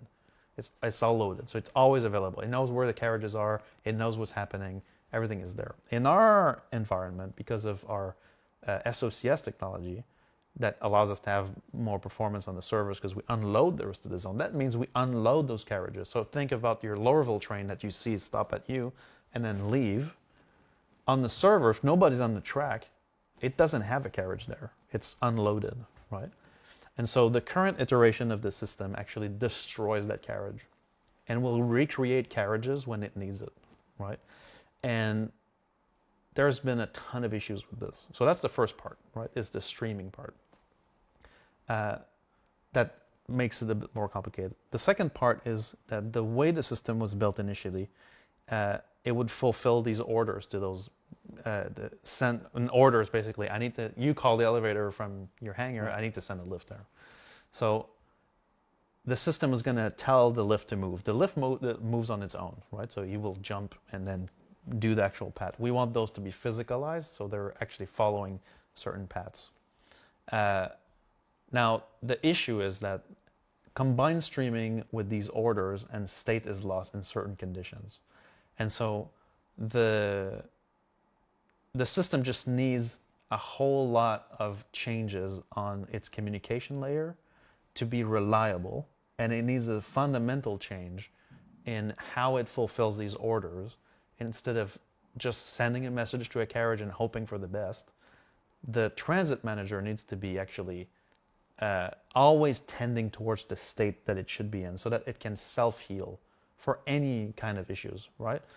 Whether creating the carriage failed or streaming out and losing a piece of it, the system needs to change to be able to properly do that. So that's what the new system that we're writing is going to do. It's going to solve these communication issues with streaming, and it will make the system self-heal. But we also need to do fixes to the current system immediately, right, to get that working. So now we do have a crack team on this right now, where we've significantly increased the size of the group that is looking at the current elevators issues, which we have absolutely regressed on. And they're looking at adding the self-healing component I just talked about directly in the system. So I was happy to hear that we have now proper reproductions for at least a couple of cases where the gateways are basically becoming defunct. And so you call the elevator and it never shows up, right? That's the number one case that we see at the moment. Or the other one is a lift shows up, you press a button and it doesn't move, right? So that's when the transit manager's lost this carriage, or the gateway is no longer usable. And so now we have those reproductions, and they're not just happening to players. Now we have an actual case where we're able to actually go down and we've seen what actually is going on, so we can put the self-healing things I just talked about to fix it. So in the past, when we've talked about some of these issues and why they haven't been fixed or whatever, it's because we've had this aversion to doing double work. Yeah. We don't want to work on a Band-Aid when we know the long-term solution is ripping the whole damn thing out and replacing it with something else. Try to do minimal change on the existing instead. What you just described, though, is doing both. Though. So at present, I just want to confirm this here. Yeah. At present, some amount of persons are working on writing a brand new transit system built for the server meshing reality. Correct. And all this stuff. Yes. But at the same, that's going to take X number of months to do. Not wanting to wait for that because we need to fix. You need to fix now. Right. There's also another group of people focused on a short-term self-healing fix to the current system. Yes. That may not fix everything, but will dramatically improve it, is our hope. Yes. Well, we want it to function the way it should function, which is all the time, like reliable, right? Now, it might mean, because we are still going to have the issue of the streaming out and some error handling, that it might take longer for a lift to arrive in certain cases, but it will arrive. And it will, because it'll have that error checking, it'll have that error, that self-healing. Correct. So the idea is that it won't just not show up. Right. You won't just fall through it. You may wait twice as much as you were used to. In those cases. But then it will show up. Correct. Correct. Well, that would be something, at least, That would at be least for the short term. Yes. That would be something. Yeah. Okay, and that helps me explain why we're doing both. Right. No, because we why, need to why we're fix doing it short-term right now. fixes and Exactly. long-term. Okay, that makes more sense to me. Somebody asked, do the elevators in Squadron 42 work? They use the same system, but the streaming bubbles in Squadron 42 are a lot higher, so they will stay streamed. Single player, yep. And then many people are like, just build stairs. Like, who knows? Maybe we can convince Ian and Nyx will be all stairs. Yeah. No. Or ladders, maybe. Yep. I don't know. Hangars. Yeah. Hangars. All right. Failing to spawn ships correctly. Platforms getting stuck. Ships being destroyed while they're stored. Yeah. I saw that one. I'm like, what? Like, or hangars being assigned incorrectly. One by where do you want to start? All right, I got to come clean first. On the ships being destroyed when stowed, that was 100% me. So, we were looking at some. Hold on, look right in the camera. Yes. It was you, Benoit. Yes. So that was a back-end change that we did to try to alleviate some of the load that we were seeing on some areas. And one of those side effects that was unplanned was that the location ID of ships weren't being updated when they changed. And so the way the ASOP terminal, again, moving sands, right, does its reconciliation, which shows you what's available for you, it actually uses the location as the key element to know if a ship is actually, available. Not only is it stowed, but it needs to be in the right location. Now, this change that I had made for optimization did cause, for a couple of days, the issue where the locations weren't updated, and so all your ships that were stowed in lower locations would show as destroyed. But they were there, but they would show as destroyed in ASOP. And so, yeah, I'm gonna take the blame for that one. That was me. Is this like if a branch falls in a forest and nobody can hear it? Does it really? The ship's not technically destroyed, but if it reports destroyed and you can't call it because it reports destroyed, isn't it destroyed even if it's not destroyed? Yeah. Well, actually, claiming it would actually destroy it too. So technically, it's destroyed. Right, but we resolved that one. Yeah, that one's resolved. Okay, so let's get back. So let's talk about failing to spawn ships correctly, platforms getting stuck. Right. So let's talk about hangars first. Right. Okay. So, people that play more on the PTU know how the system works, but it's actually a bit special in that, first of all, the hangars are instance. So they're instance on your shard. You have access to your hangar based on, your ownership of it. But all the hangars on a given ATC gateway, so these are the actual hangar doors on the stations, right, are all stacked on top of each other, right? So that's why there's been bugs in the past during the PTU cycles for 4.0 where you can would hear somebody else's oh yeah, hangar. that bug took a while to fix because it required technology change.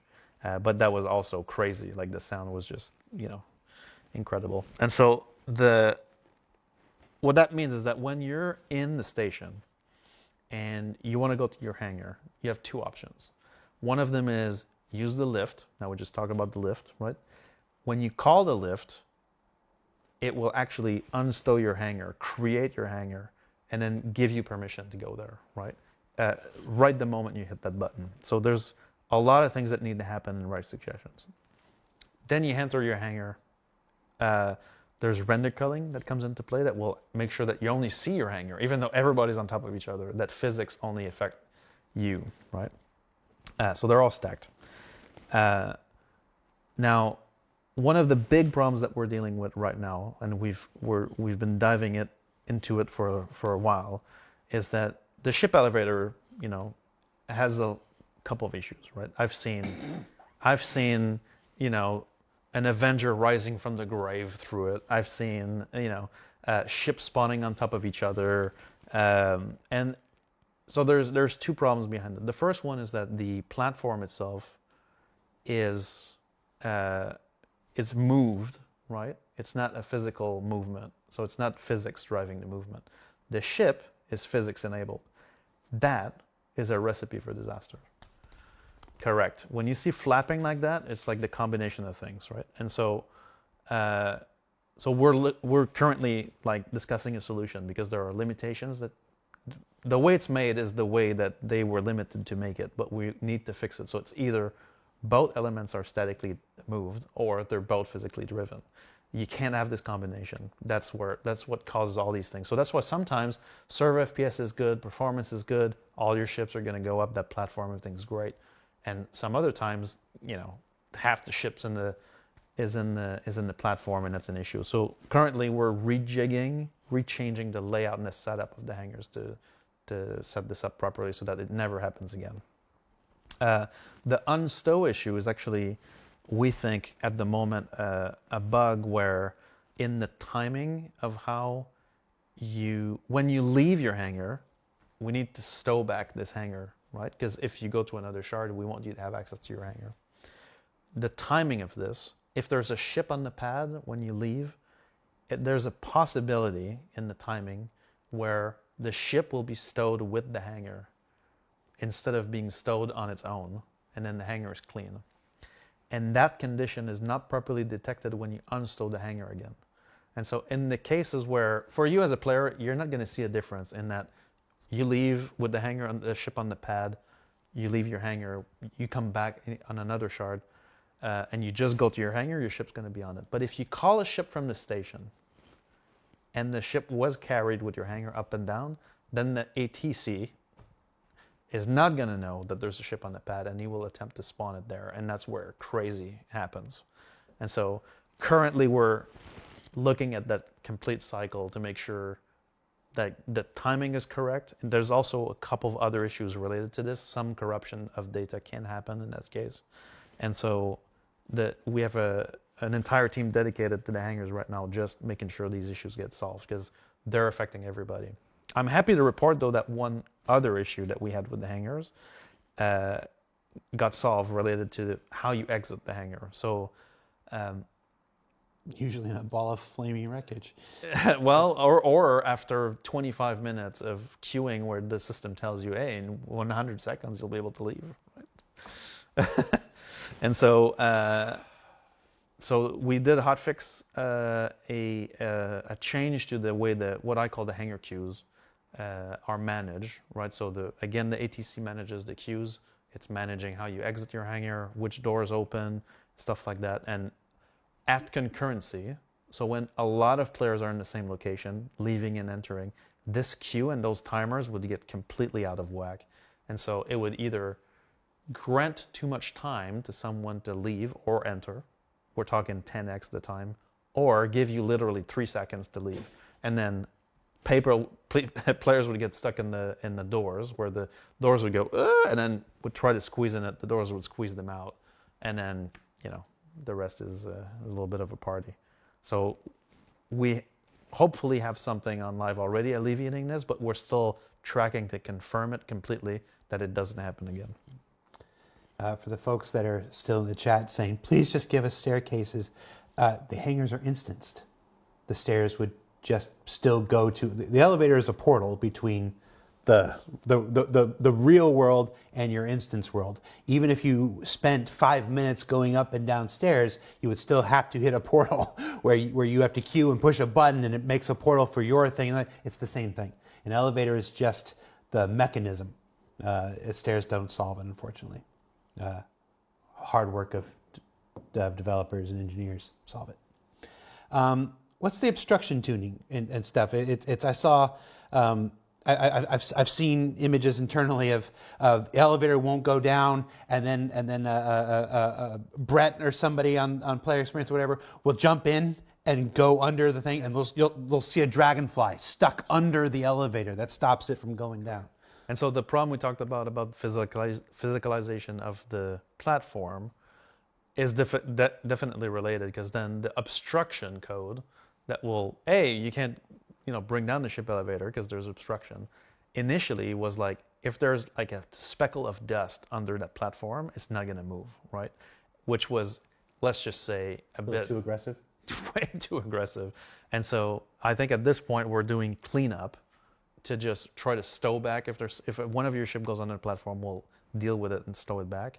But it still needs work to make sure that, even if, I remember one of the early 4.0 preview bugs was like a water bottle would clip through the platform and then would prevent the hanger from functioning completely. And so now we're trying to, again, in the interest of self-healing for these systems, right? It's about, let's not just work at preventing the condition, let's also work at what if it happens anyway, right? We need to do aggressive cleanup to keep the system working.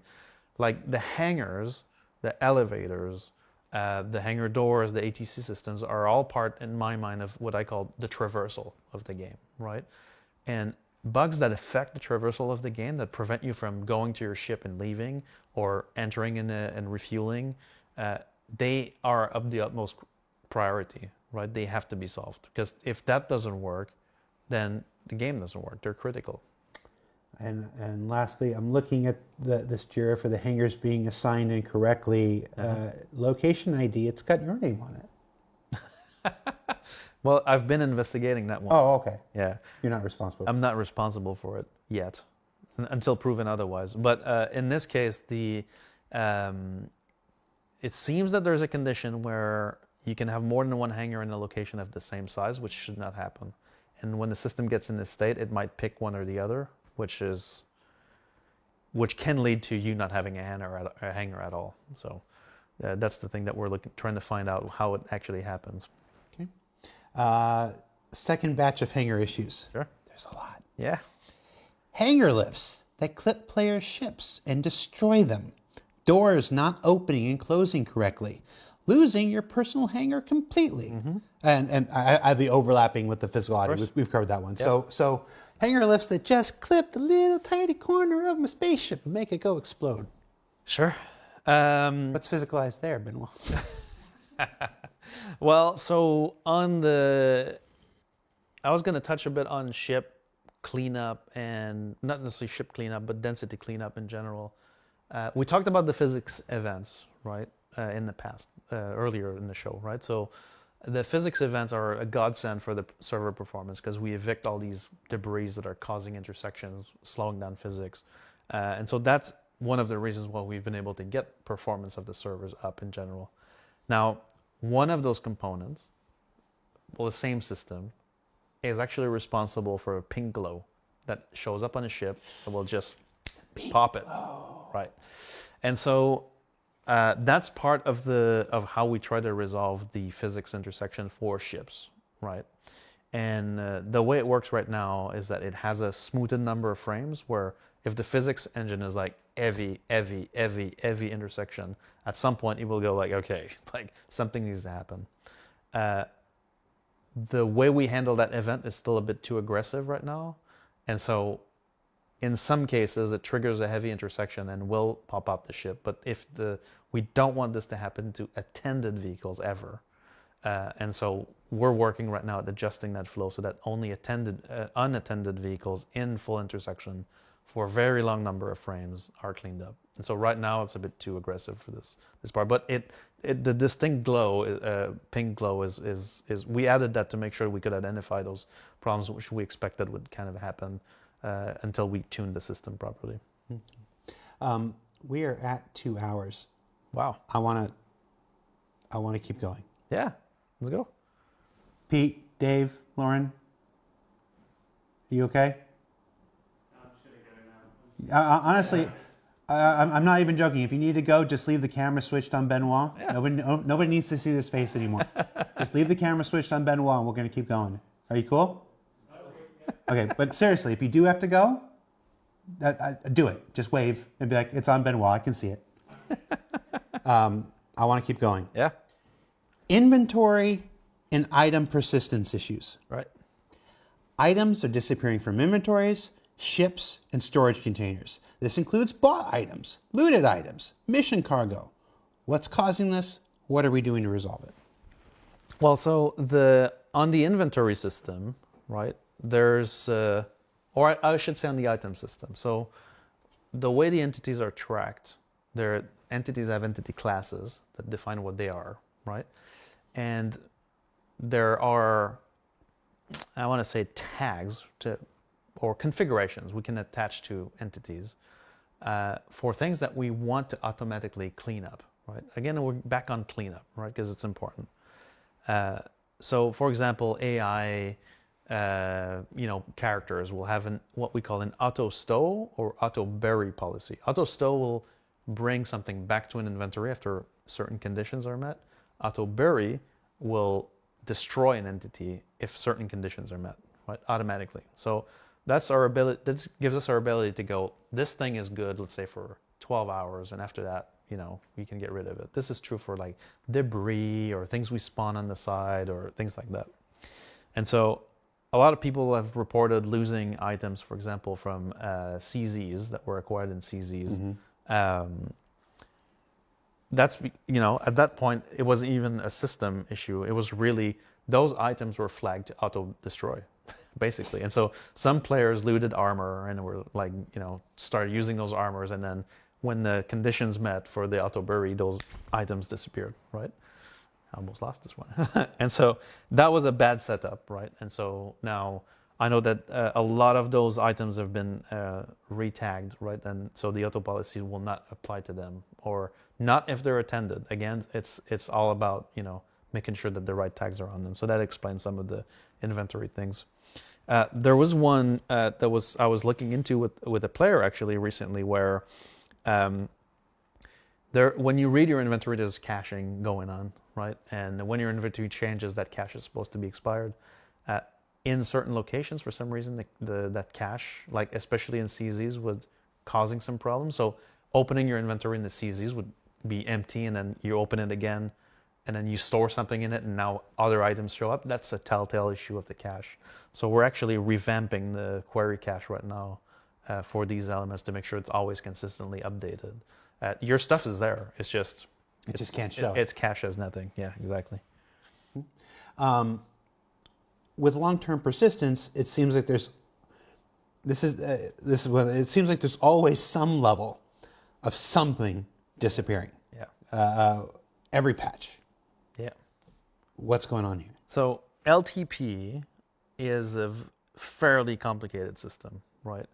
But if I can simplify it as much as I can, when you stow something in an inventory, and we take that item and we process it. Now let's take a easy example. Let's say a single gun. You have P4. You have a P4. You put it in an inventory that you own. A record is created for it's an ownership record that says this player owns a P4, right? Now these records we write to all the time. If you unstow that gun, meaning you put it in your hands, right? We destroy that record because now it's in play. So you play with the gun and then you stow it back. That recreates the record. So these records should always represent what you've got in your inventory that you own.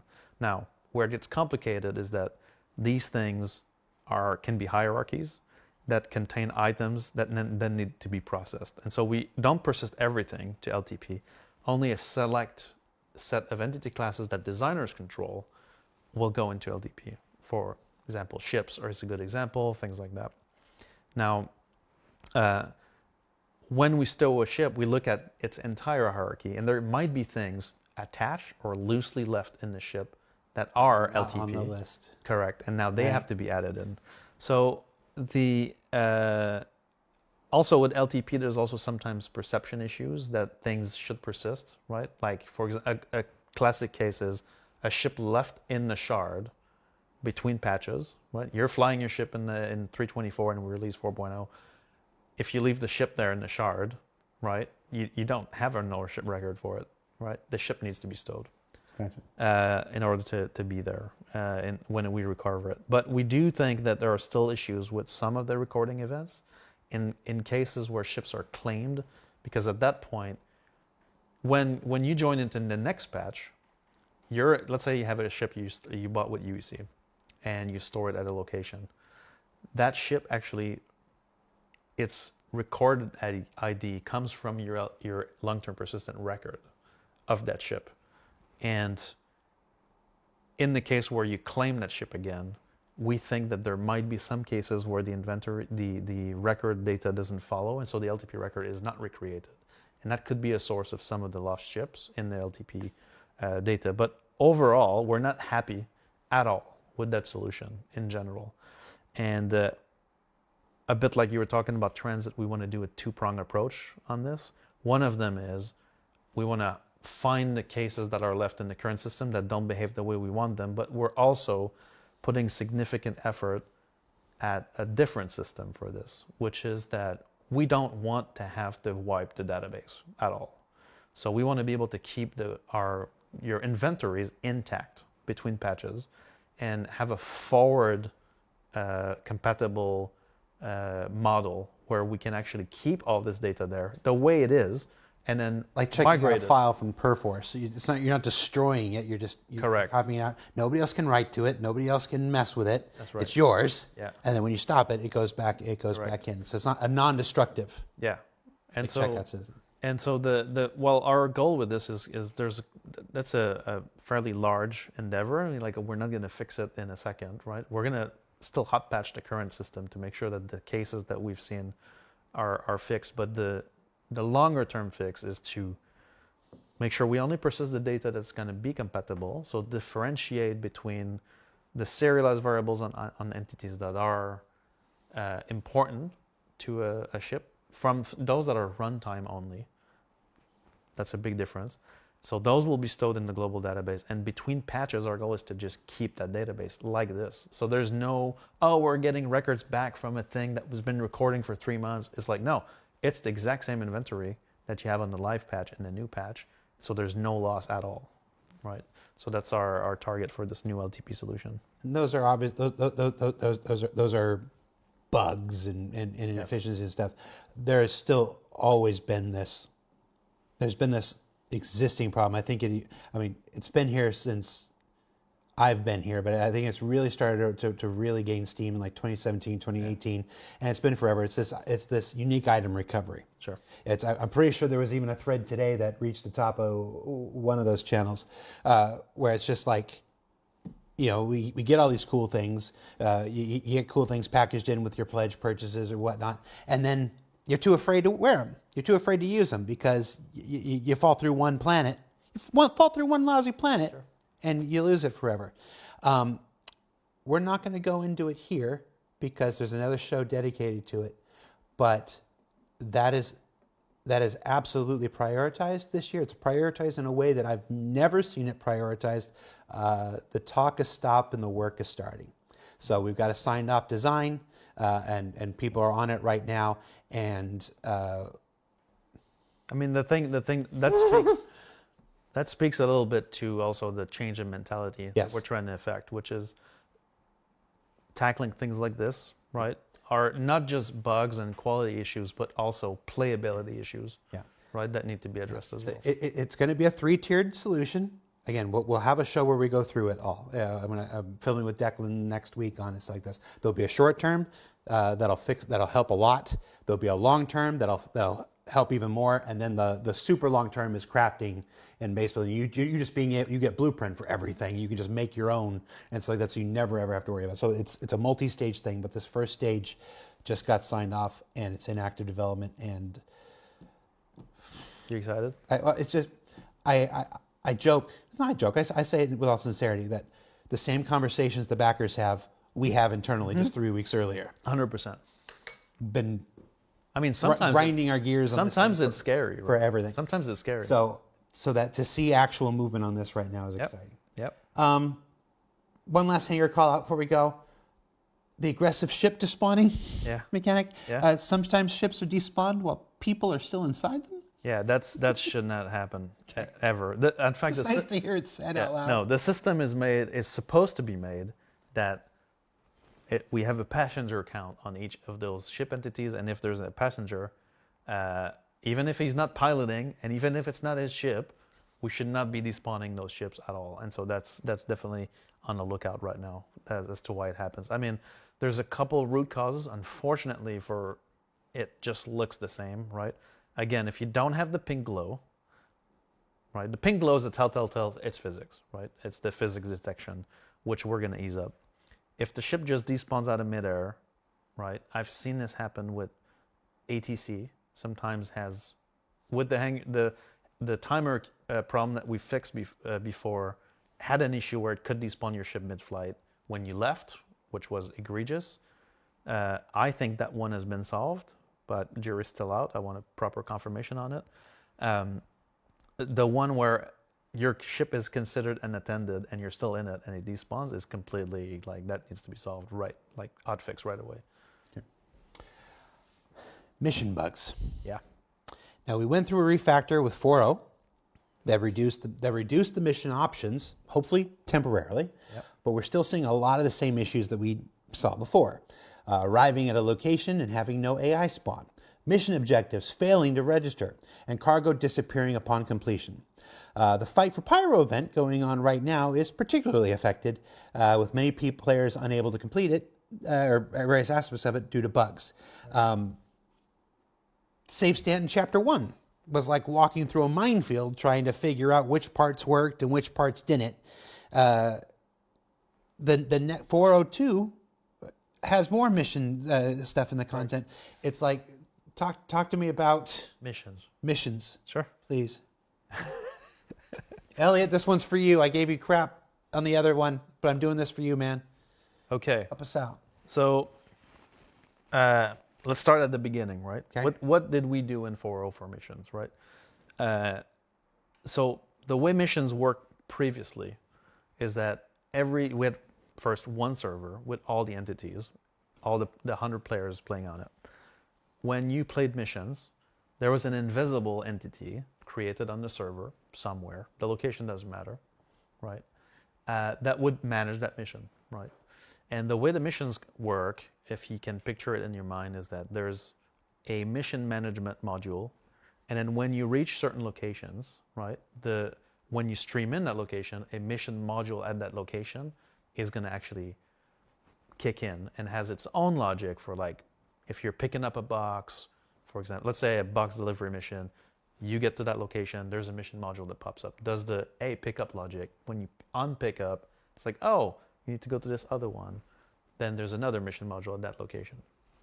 Now that's the way, and then if I add global events on top of that, there's a global events manager on top of that. That was like a global thing on the server. Now I've said global multiple times here. Every single one I said, and every single time I said global is not compatible with server meshing because we don't have a global entity setup, right?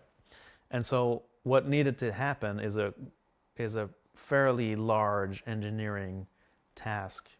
I hate that we just said refactor, that we branded this as refactor, because it's really a new core mission system behind the scenes, which is completely outside of the game servers and does the orchestration of what a mission is, right? And the global flow of a mission. You have something to complete. There are phases, objectives, there's state tracking, there's requirements and rewards, right? And so it's the mission system is what we call it. There's no longer a mission entity that's hold on the server that just manages the whole thing. They all communicate to the mission system that then ticks the logic of the mission forward. Even though all these mission modules, written by the Kid Rock of Mission, can do all kinds of fun things, at each of the different locations. So the fundamental work was to make sure that the mission system was functional in server meshing. That was really the part of the gameplay element that was completely incompatible with server meshing. Another piece that we needed to solve in the build for 4.0 and as part of the mission system is how markers work. And so markers are always a big issue. Have always been a big issue in Star Citizen since the very beginning. And with server meshing, these became even more problematic. So, let me state the problem. You're on a Pyro game server, and I'm on a Stanton game server, but I add you to my party. Now I want a party marker on you, right? Mm. My game server doesn't even have your star system loaded. Like, it doesn't even know what's going on, right? And so for that, we needed a piece of technology that would allow the streaming system to stream your entity marker on my server so I could actually see your position changing. And so we've built all of this in place, but that's a fundamental change to how markers work.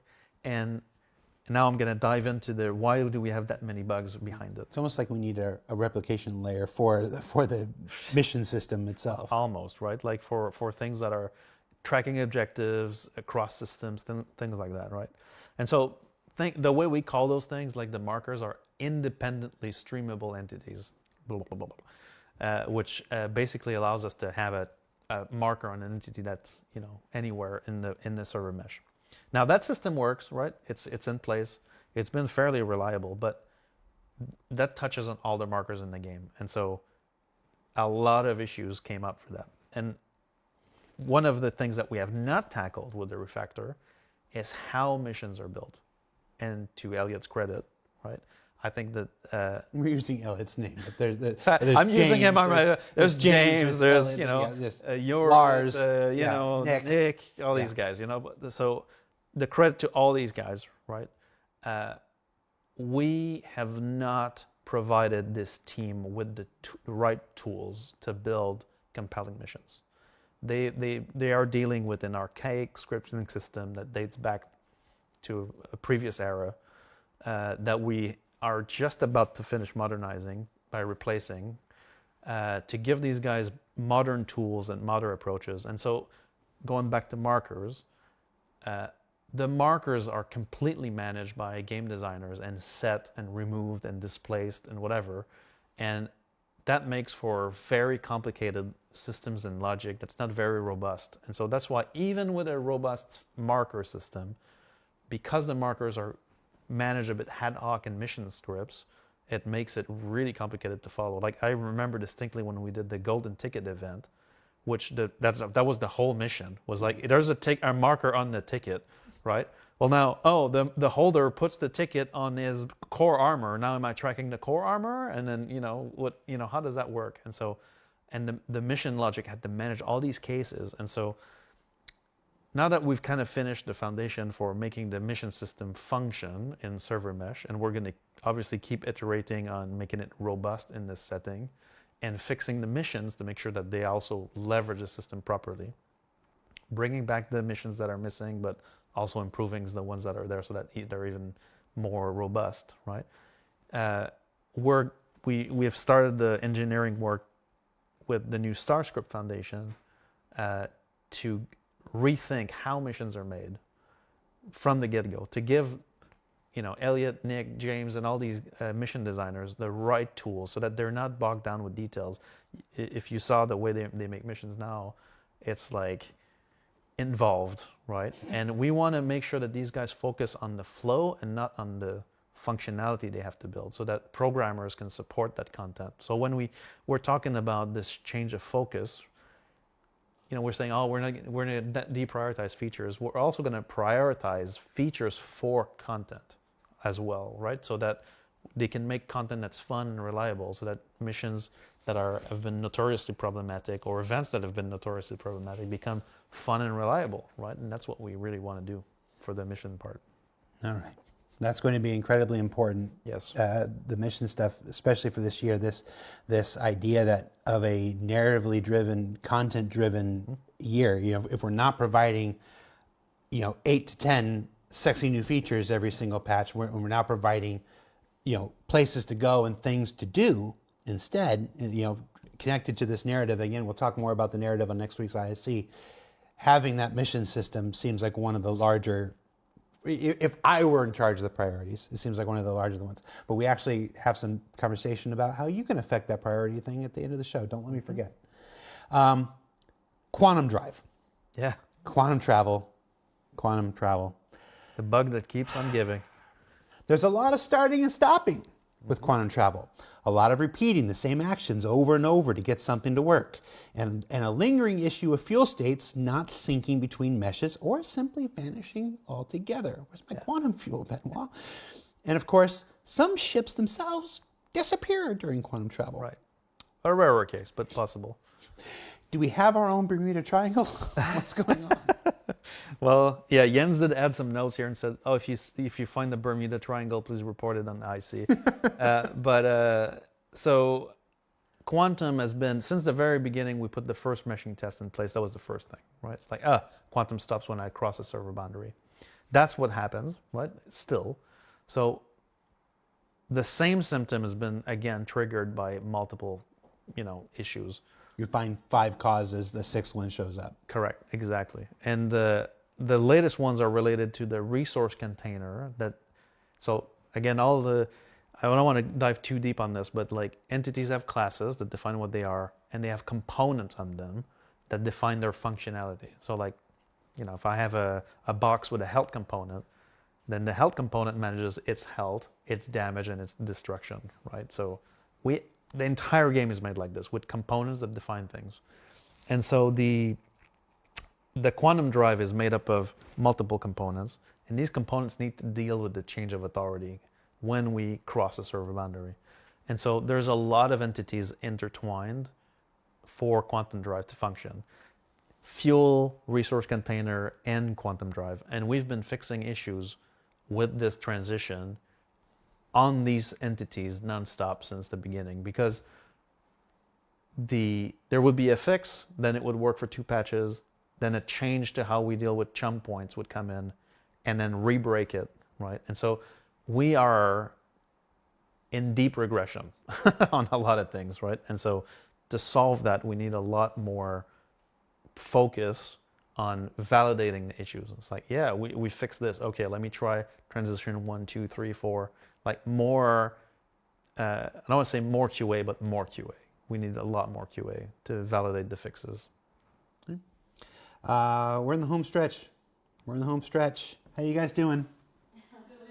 Still Again, here. Cool. If you need to leave, just, Pete, I'll drive the microphones back to you tomorrow. If you guys need to take off. So a little behind the scenes here. I write a doc, and all the things I want to hit and stuff like this, and I make myself little notes about things I want to remember that I hit. Put some red This stuff. one just says prisons. I'm tired. What's going on? It's all I wrote for this. Prisons. I'm tired. What's going on? So prisons is, and I've learned about this in inquiring a bit about the mission, the prison bug, right? Is actually a mission, and it's a very old mission. Yeah. Right. So it's a mission module that runs the prison logic. And so for those, I'm sure everybody's familiar, but for those who are not, for some reason, there's a bug that lasted through preview and at the beginning of 4.0, I think, or it was fixed just before that, where if you were a criminal and you got caught and you ended up in Clutcher, You got what you deserved. well, I don't know, but you could try the prison escape, which didn't work because the mission logic that drives the prison escape is tied to this. And so the codes weren't outputting correctly. The logic was basically made for the old mission system. It was not ported. That's part of the refactor. And so it basically depended on when you get to that location to give you a new mission instance for your prison experience, which the new system requires that these modules are persistent and stay there, which accumulate the logic change. And so the logic becomes desynchronized with the state of the mission. So what that did is that you would literally do your time, either use smuggled in Adonite from somebody else or mine it, pay your due, and then the elevator will look forward to the front, to the prisoner who's paid us, blah, blah, blah. And then you would press the elevator. Again, elevators are back. Press the elevator to leave, and then it would never detect that the action area that you're leaving is actually triggering, which triggered the, leave prison logic, right? And so the guys have done a hotfix for this in preview, actually at the end of the preview, I think, where they've moved the logic for this leave prison flow to the actual law component that's on your character. And so now we're guaranteed that no matter how weird this flow would get, it's actually going to be reliable. You just said we guarantee it's going to be reliable. We are 2 hours and 30 minutes into this. No. You just used the phrase, it's guaranteed All right, to be reliable? Let me rewind. It should be a lot more reliable because your player's always streamed in. So I have a fairly good confidence on this fix, as long as the elevator works. That's a big caveat, Benoit. As long as the elevator As long as we could sit here for another 2.5 hours and say all kinds of grand things and just be like, sure. as long as the elevator works. Maybe we'll put some stairs in prison. In fact, there are, but you need the prison escape code to get them. All right, got like 4 more topics. We're done. Mining. Yeah. Sometimes minables are taking up to an hour to fully load in, making them rather impossible to mine. Yeah. Mining has been actually a dreaded gameplay loop in 4.0. That's one of the reasons when we did the evaluation with a 324 or 4.0 preview, whatever, we did take a look at mining. Like, is mining functional? Is mining in the prospector functional? Is mining in the mole functional? Is mining on the rock functional? Is hand mining functional? Mining on the rock has never been functional. It actually was intermittent in the first report, but I hate the rock DS.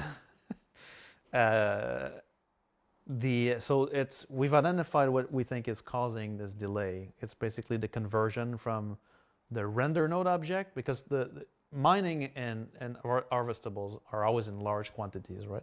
They could be a very large performance hog, and so they're highly virtualized, and so there's a conversion from render node to entity that is, for some reason, very slow.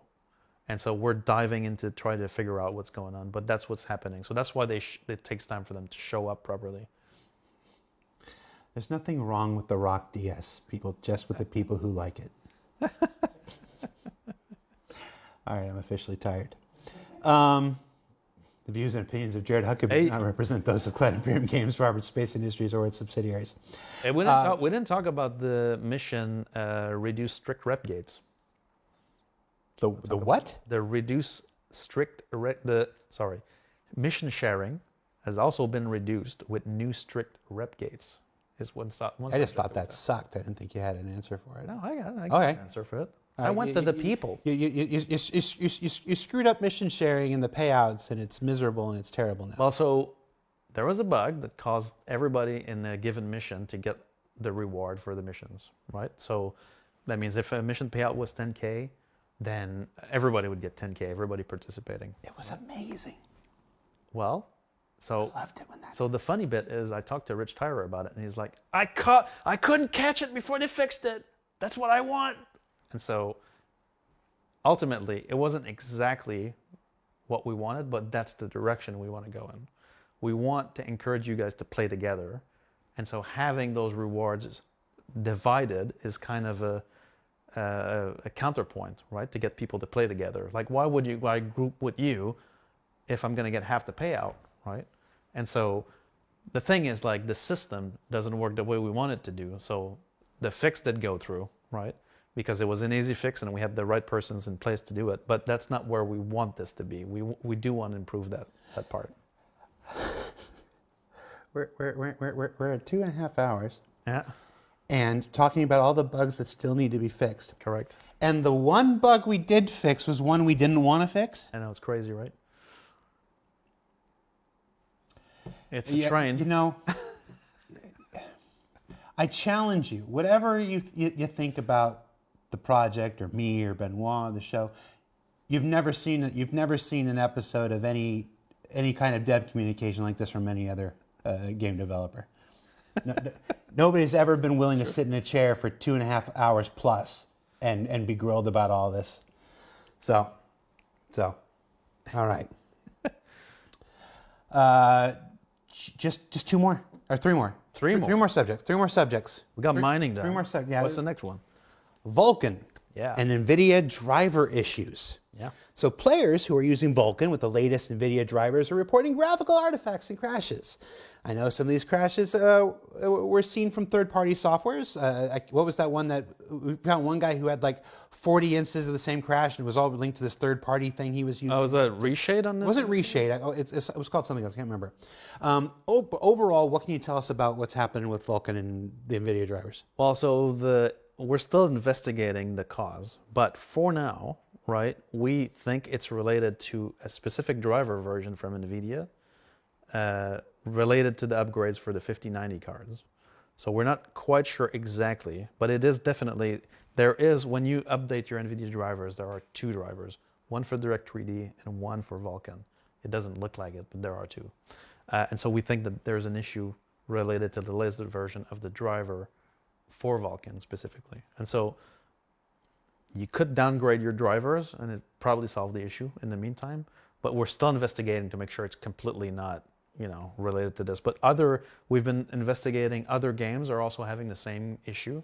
And so we're, troubleshooting there was one or two drivers at Go where I saw somebody, they had glowing heads. All the character heads were glowing and stuff, and they were on Vulkan. We don't think it's a third-party app in this case, though. Yeah, no, that was just one instance we were chasing down. I was watching. You do need to be careful with third-party apps that inject into the 3D pipeline for multiple reasons. One of them being that the ESC sandbox can catch it, but also because they can cause GPU crashes. So, all right. The last two are about how we make these things better. Issue Council. So,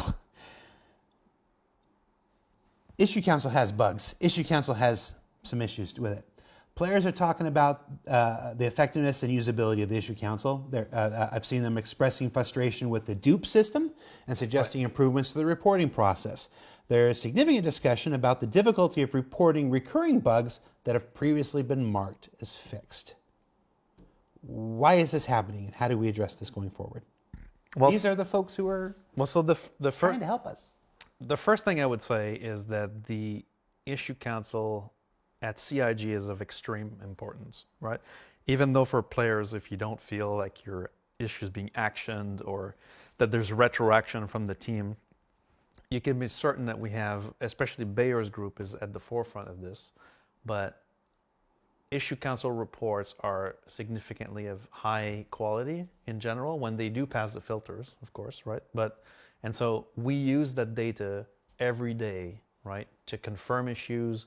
A lot of the issues we have on our famous directors list that I just talked about are not internal JIRAs. They're IC reports, right? And so that process is super key for us. It's a very difficult signal to noise ratio process, though, because the level of effort put into reporting is not necessarily of smooth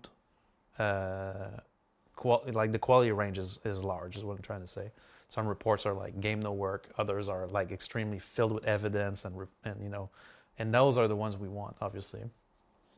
We do want to improve the dupe system. So I've seen several backers on the ETF and elsewhere that are very active at calling out dupes, and for now I think that their voice are kind of muddled by people saying, oh, I can reproduce, right, instead of saying, oh, I confirmed this dupe, right? So we're actively looking at how we can improve that flow, because that's a major, like when we identify a duplicate, it's a major win, right?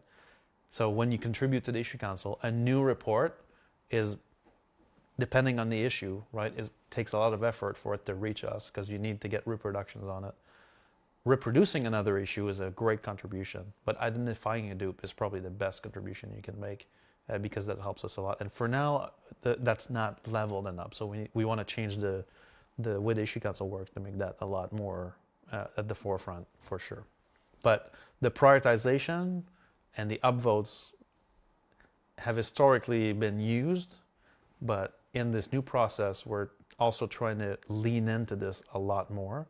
And so the please fix hammer button, right, to upvote an issue, we're going to try to give it a voice and actually make some of the internal discussions we're having, I can share some thoughts if you guys are interested, are even to have community identified issues directly in the directors list, like make the community a director in this list. There's also some amount of things being marked dupes that aren't dupes. Sure. So, it's people are moving fast. Some people think they've seen that before or whatever, or they think this is the same thing as that, but it's not. Right. It's just in the same ballpark or whatever. So there's also this thing that happens where things are getting marked duped and they're not duped, and that's right. I don't know how you battle that. No, well, that's a balancing act, right? That's why, for now, I feel like the dupe markers are kind of more experienced, testers that are helping us, and but deduping, right, will happen typically when we actually intake a bug, right, from the community, and we're going to try to repro it internally. That's where we're like, oh, it's been marked as a do, but it actually is a new symptom, or it's the same case as another one or not. Do you think there's some amount of, is it possible that there's some amount of semi-malicious intent there? People who are farming dupes or using bots or whatever, because as I know there are incentives for participation in the IC and stuff like this. Right. Obviously, we incentivize the use of the issue council because it was incredibly important to our to the way that we make the game. But any incentive Sure. tends to be weaponized in some way, shape, or form. Right. So, have you seen evidence of this? Is this? No, not so far, right? Not so far as to say like, oh yeah, there's this going on, right? The worst things that we've seen so far on IC would be things like brigading a specific issue, right? And that's why also we've been kind of careful with rewards to the issue council. It's not because we don't want to reward players that are doing stuff there. Like we are doing some of them, but we're always trying to stay asynchronous so that you can't go, oh, they're going to reward for this, so I'm going to go and create reports, or I'm going to create dupes, or I'm going to create whatever. It's obviously you're the person who would know, and it's not that I don't believe it. What I'm seeing, what I've seen, Sure. and what I'm reading in chat right now. Would you commit to maybe taking a look at that and maybe seeing Sure. if Yeah. maybe it is being Absolutely manipulated? Yeah, I can absolutely look at it. Okay. Especially if there's a sense that that's happening. Yeah. Yes, Apple Tango. It's the best part about living in the UK. I've never had that. Actually. Last, obviously we're not covering every bug, every topic in No. the thing. It's, Well, you know, we've got a done more couple than more hours. We've done more than any human being in the world. I've never seen this look on David's face before. Like David was a kind and jovial spirit, and now he's like down. and now he's like, like I'm gonna pay for this. Yeah. The error codes themselves, famously, Yeah. 30K could mean 40 different things, 50 different things, 60 things. We have made progress. We've absolutely made progress. But even that 630 is that's not just one thing. There's multiple causes for even the 630 and stuff like this. Of course. Are there any initiatives in place to help this drive down? Anybody who's worked in IT, I worked in IT for 20 years before I came here. Everybody knows that the worst errors are the ones where you can't rely on the error code, and you're never going to get 100%. You're never going to get to a point where every single error code is just going to spell out to you everything that's exactly wrong with the thing. But I feel like there's still improvements we can make. Absolutely. We're not at that point where there's nothing more we can do. No. So what are we doing about it? Well, so on error codes, the error codes, I'm gonna go and merge pop-ups into that, right? Because I mean, the error pop-ups date back to the very original start of the project. Like nobody's touched these things in forever, right? So the nicely misaligned cancel button is my favorite pet peeve, right? Why haven't we fixed that button? Well, we're fixing it. So we actually have a CL right now to change all these pop-ups to make them at least readable, and aligned, right? So we start with that. But no, you start with the elevators, then you fix the button. so the error codes themselves, right? So there's already good categorization for issues. So every kind of like 30,000 errors, 40,000 errors, 60,000 errors are all like families of errors.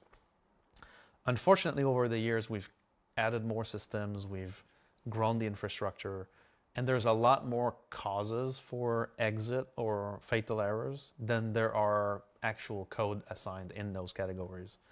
And so what we're doing now is kind of seeing if we can surface more information. 30,009 is typically related to your character during login, but there's a million causes that could cause a 30,009, whether it's that shard can't outstall your player, or your player is missing a component, or, and we're trying to surface more of that so that there's more of these cases so that you can, as a player, know a bit more about it. Also, the wording for some of those errors are being revamped because, they're not always very clear. And we're trying to... I want to do that shocked bird gif right now.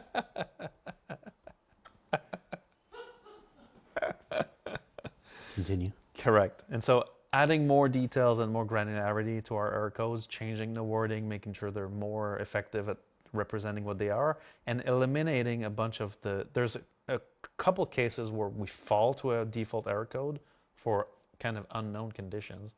That's what we need to flesh out, is like the unknown, what is the unknown condition? Try to surface more error codes from the other systems to get more of that information in place. So we need more clarity on that side, so that players like, oh, I got a 19K error. What does that mean, right? Like I go in Spectrum a lot in the SC testing chat, and I see players going like, what's the fix to 19K errors, right? And a 19K raw error is like your client can't talk to the backend service at all. So it's typically a client-side problem, firewall, machine connectivity, something like that. But the error message itself is really unclear, right? It's like, oh, we failed to log you in, right? Well, what can I do as a player to fix that, right? So we're trying to get a lot more clarity on these error messages. That's part of like the improvements of these things that have been plaguing us forever. These goddamn pop-ups are one of them. I've had it to hear with these goddamn pop-ups. Hey, you want a funny one? Like, here's a funny one on these pop-ups, right? Because we're all complaining about them, but we lost those pop-ups during the 4.0 preview, right? Mm-hmm. Everybody was having a black screen. Everybody was complaining about a black screen. It's like, I get a black screen, right? Well, what actually happened is that someone that I shall not name, right? But a developer fixed another issue where when you die, we need to move the camera and move your character, and it looks like crap, right? So we didn't want to see that. And so the way to solve that was to fade out the game UI, including the pop-ups. That was it, And so in this case, it was if you got disconnected, then the pop-up would go fade to black. Great. Serenity now. All right. So we're here. Yeah. We're at the end. This was raw game dev. Going forward, I touched on this about halfway through, but going forward, with a focus on stability, performance, and content this year. This means less time available, fewer resources spent, and no patches dedicated specifically to new features. It's not that new features won't come out or they're not being worked on the background, just that instead of 10 or 15 people working on them, there's now a much smaller group, and the time, we're not going to time lock it into specific things. We're going to make good on the promise we made back with 3.0, quite honestly. Star Citizen has been this heavily feature-driven project in the past. Every 3 months or so, a patch with a bunch of new features comes out that brings people back. They come in, they see the new features. It's this cycle that's existed for so many years, and we're stopping that now, and we're focusing on fixes and quality of life. And all no more. It's just from a marketing standpoint. These trailers where it's like this feature, this feature, this feature, this feature, this feature. Like those days are not here this year. That's not what this year is going to be about. So this thing I'm excited and I'm scared at the same moment. If I'm being completely honest, because we've never seen what a content-driven, stability-focused year of Star Citizen is like. It's going to be different. And like anything else with Star Citizen, it's going to change and evolve over the year, because somebody will have an idea in April and we'll tweak this, and somebody will have another idea in June and we'll tweak this. So all we know is that it's going to be different. It's going to be different, hopefully better, but it's not what we've done before. Do you think this is scary? And more importantly, why is now the time for the change? Well, I think first of all, it is very scary, right? Because it's a change of how we've been doing things forever, right? Which is like a focus on transformational change to the game, and constant evolution. Whereas now we're focusing on hardening and playability and looking at, what players are doing in the game and going like, everybody's hitting this problem, like, and then it's not just the voice on the side of hey, we should fix this, right? It's like, no, we're fixing this. Like every director in the company is going to be on top duty for this, right? But what's scary is that how did Jens frame this for us? He said that stability and performance heightens hunger for new content and new features, right? And that's the part that's scary. That if we do achieve what we're set to achieve, we're going to need features as well, right? And When so we get to that point, then everybody's going to turn. It's like there's nothing to do now. It's it's the sushi restaurant energy, right? Yeah. But it just has to be done. And the reason why it's time to do this is because we all, like Chris said it in his letter, that's the part that resonated the most to me, is like, we all acknowledge that if the game that we have now functioned the way it's supposed to, it'd be a great game, right? And that's what we want. We want a great game, and we can build on, and pass a road to get us out of alpha, right? And that's why it's time now. That's why we're committing to this.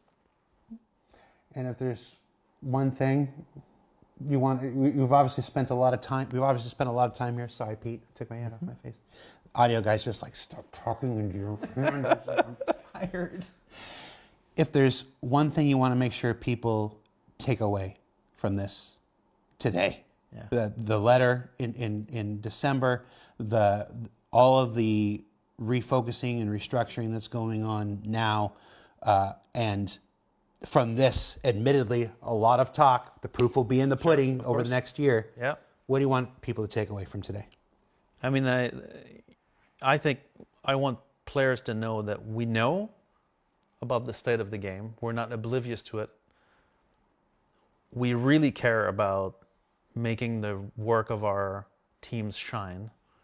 And we're going to work our ass off to get this game stable and solid and to be the game that we want to be. I think it's about time we do that change. Well, Spirit Wolf 655 in chat says, pure BS. All right. Trying, guys. Benoit, thank you so much for taking your time to be here. Folks don't know this. There was the entire CTG team is here for the annual summit.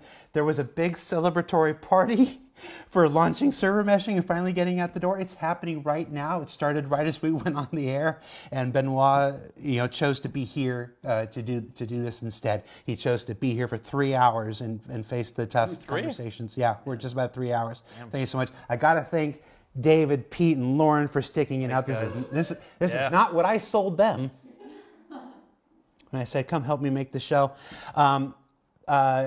The community team and the player experience team are going to put up a thread on Spectrum where they discuss many of the pressing issues that we talked about today, and they're going to have you vote on which ones you think are most pressing. Obviously, we have our own internal prioritization. We've talked about the directors list and stuff like this, but it was an initiative that was really important to the top leadership. We wanted to know what you guys are thinking and what you guys are doing. So look for that. I'm not sure when it's going to go live or in what subsection. Just check it out on Spectrum. It'll be up. Thank you again, and hopefully I don't get flamed by the game devs for my details. We'll see. Yeah, we'll see if I've still got a job back when I go to that thing. Let's see. I want to say one more thing before we go. This is,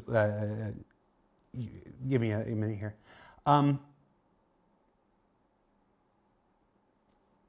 This is going to be a real change of topic here. In November, for IAE show episode 3, we released this puppet song that John Crew and I did. That I wrote, and this thing that I've been dreaming about. Kat, our fantastic creative director for the project, made it all happen, and so like this. And it was one of the things I was most proud of.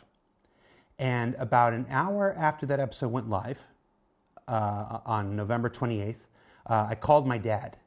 Those who have followed the project for a while know my dad is a Star Citizen. Ever since that random day in 2017 when I got a text message, hey son, when is the Cutlass Red? Get this or whatever. I'm like, what the hell are you talking about? My family is not supposed to be involved in this thing. He's been a Star Citizen for a long time. I called him up because it was one of those things that I knew would make him proud and it would make him laugh. And it did. He answered the phone in a hospital bed. There was nothing to worry about at that point. He just felt a little weird. At his age, they would take precautions. And he assured me everything was fine. We watched it together and we laughed and everything was great. And we said goodbye and we talked about how excited we were to see each other at Christmas. About an hour later, he had the first of a series of heart attacks. And on December 9th, after a week of convincing me that I did not need to rush out there because he was going to be okay and everything, he passed away. And when I went back, and I'm doing all the things that a son has to do when their father passes away, I'm going through his computer, I'm going through his records and making sure everything. What I discovered was I knew he liked Star Citizen. I did not understand the breadth of involvement that he had. He retired. He retired from the Army and from the Corrections Service and from Homeland Security and all the things he did over his life. And he became a professional Star Citizen. His Discord was full of over 100 unread DMs. And as I went through them, they were all talking about Star Citizen. He was in at least 14 different Star Citizen Discords. He was in a number of organizations, and he was an officer in several. And he was able to do that because of you. I didn't talk about Star Citizen with him. We had a standing rule that when I came home for holidays and whatnot, he was not allowed to ask me a question about Star Citizen until after dinner was done and the plates were done.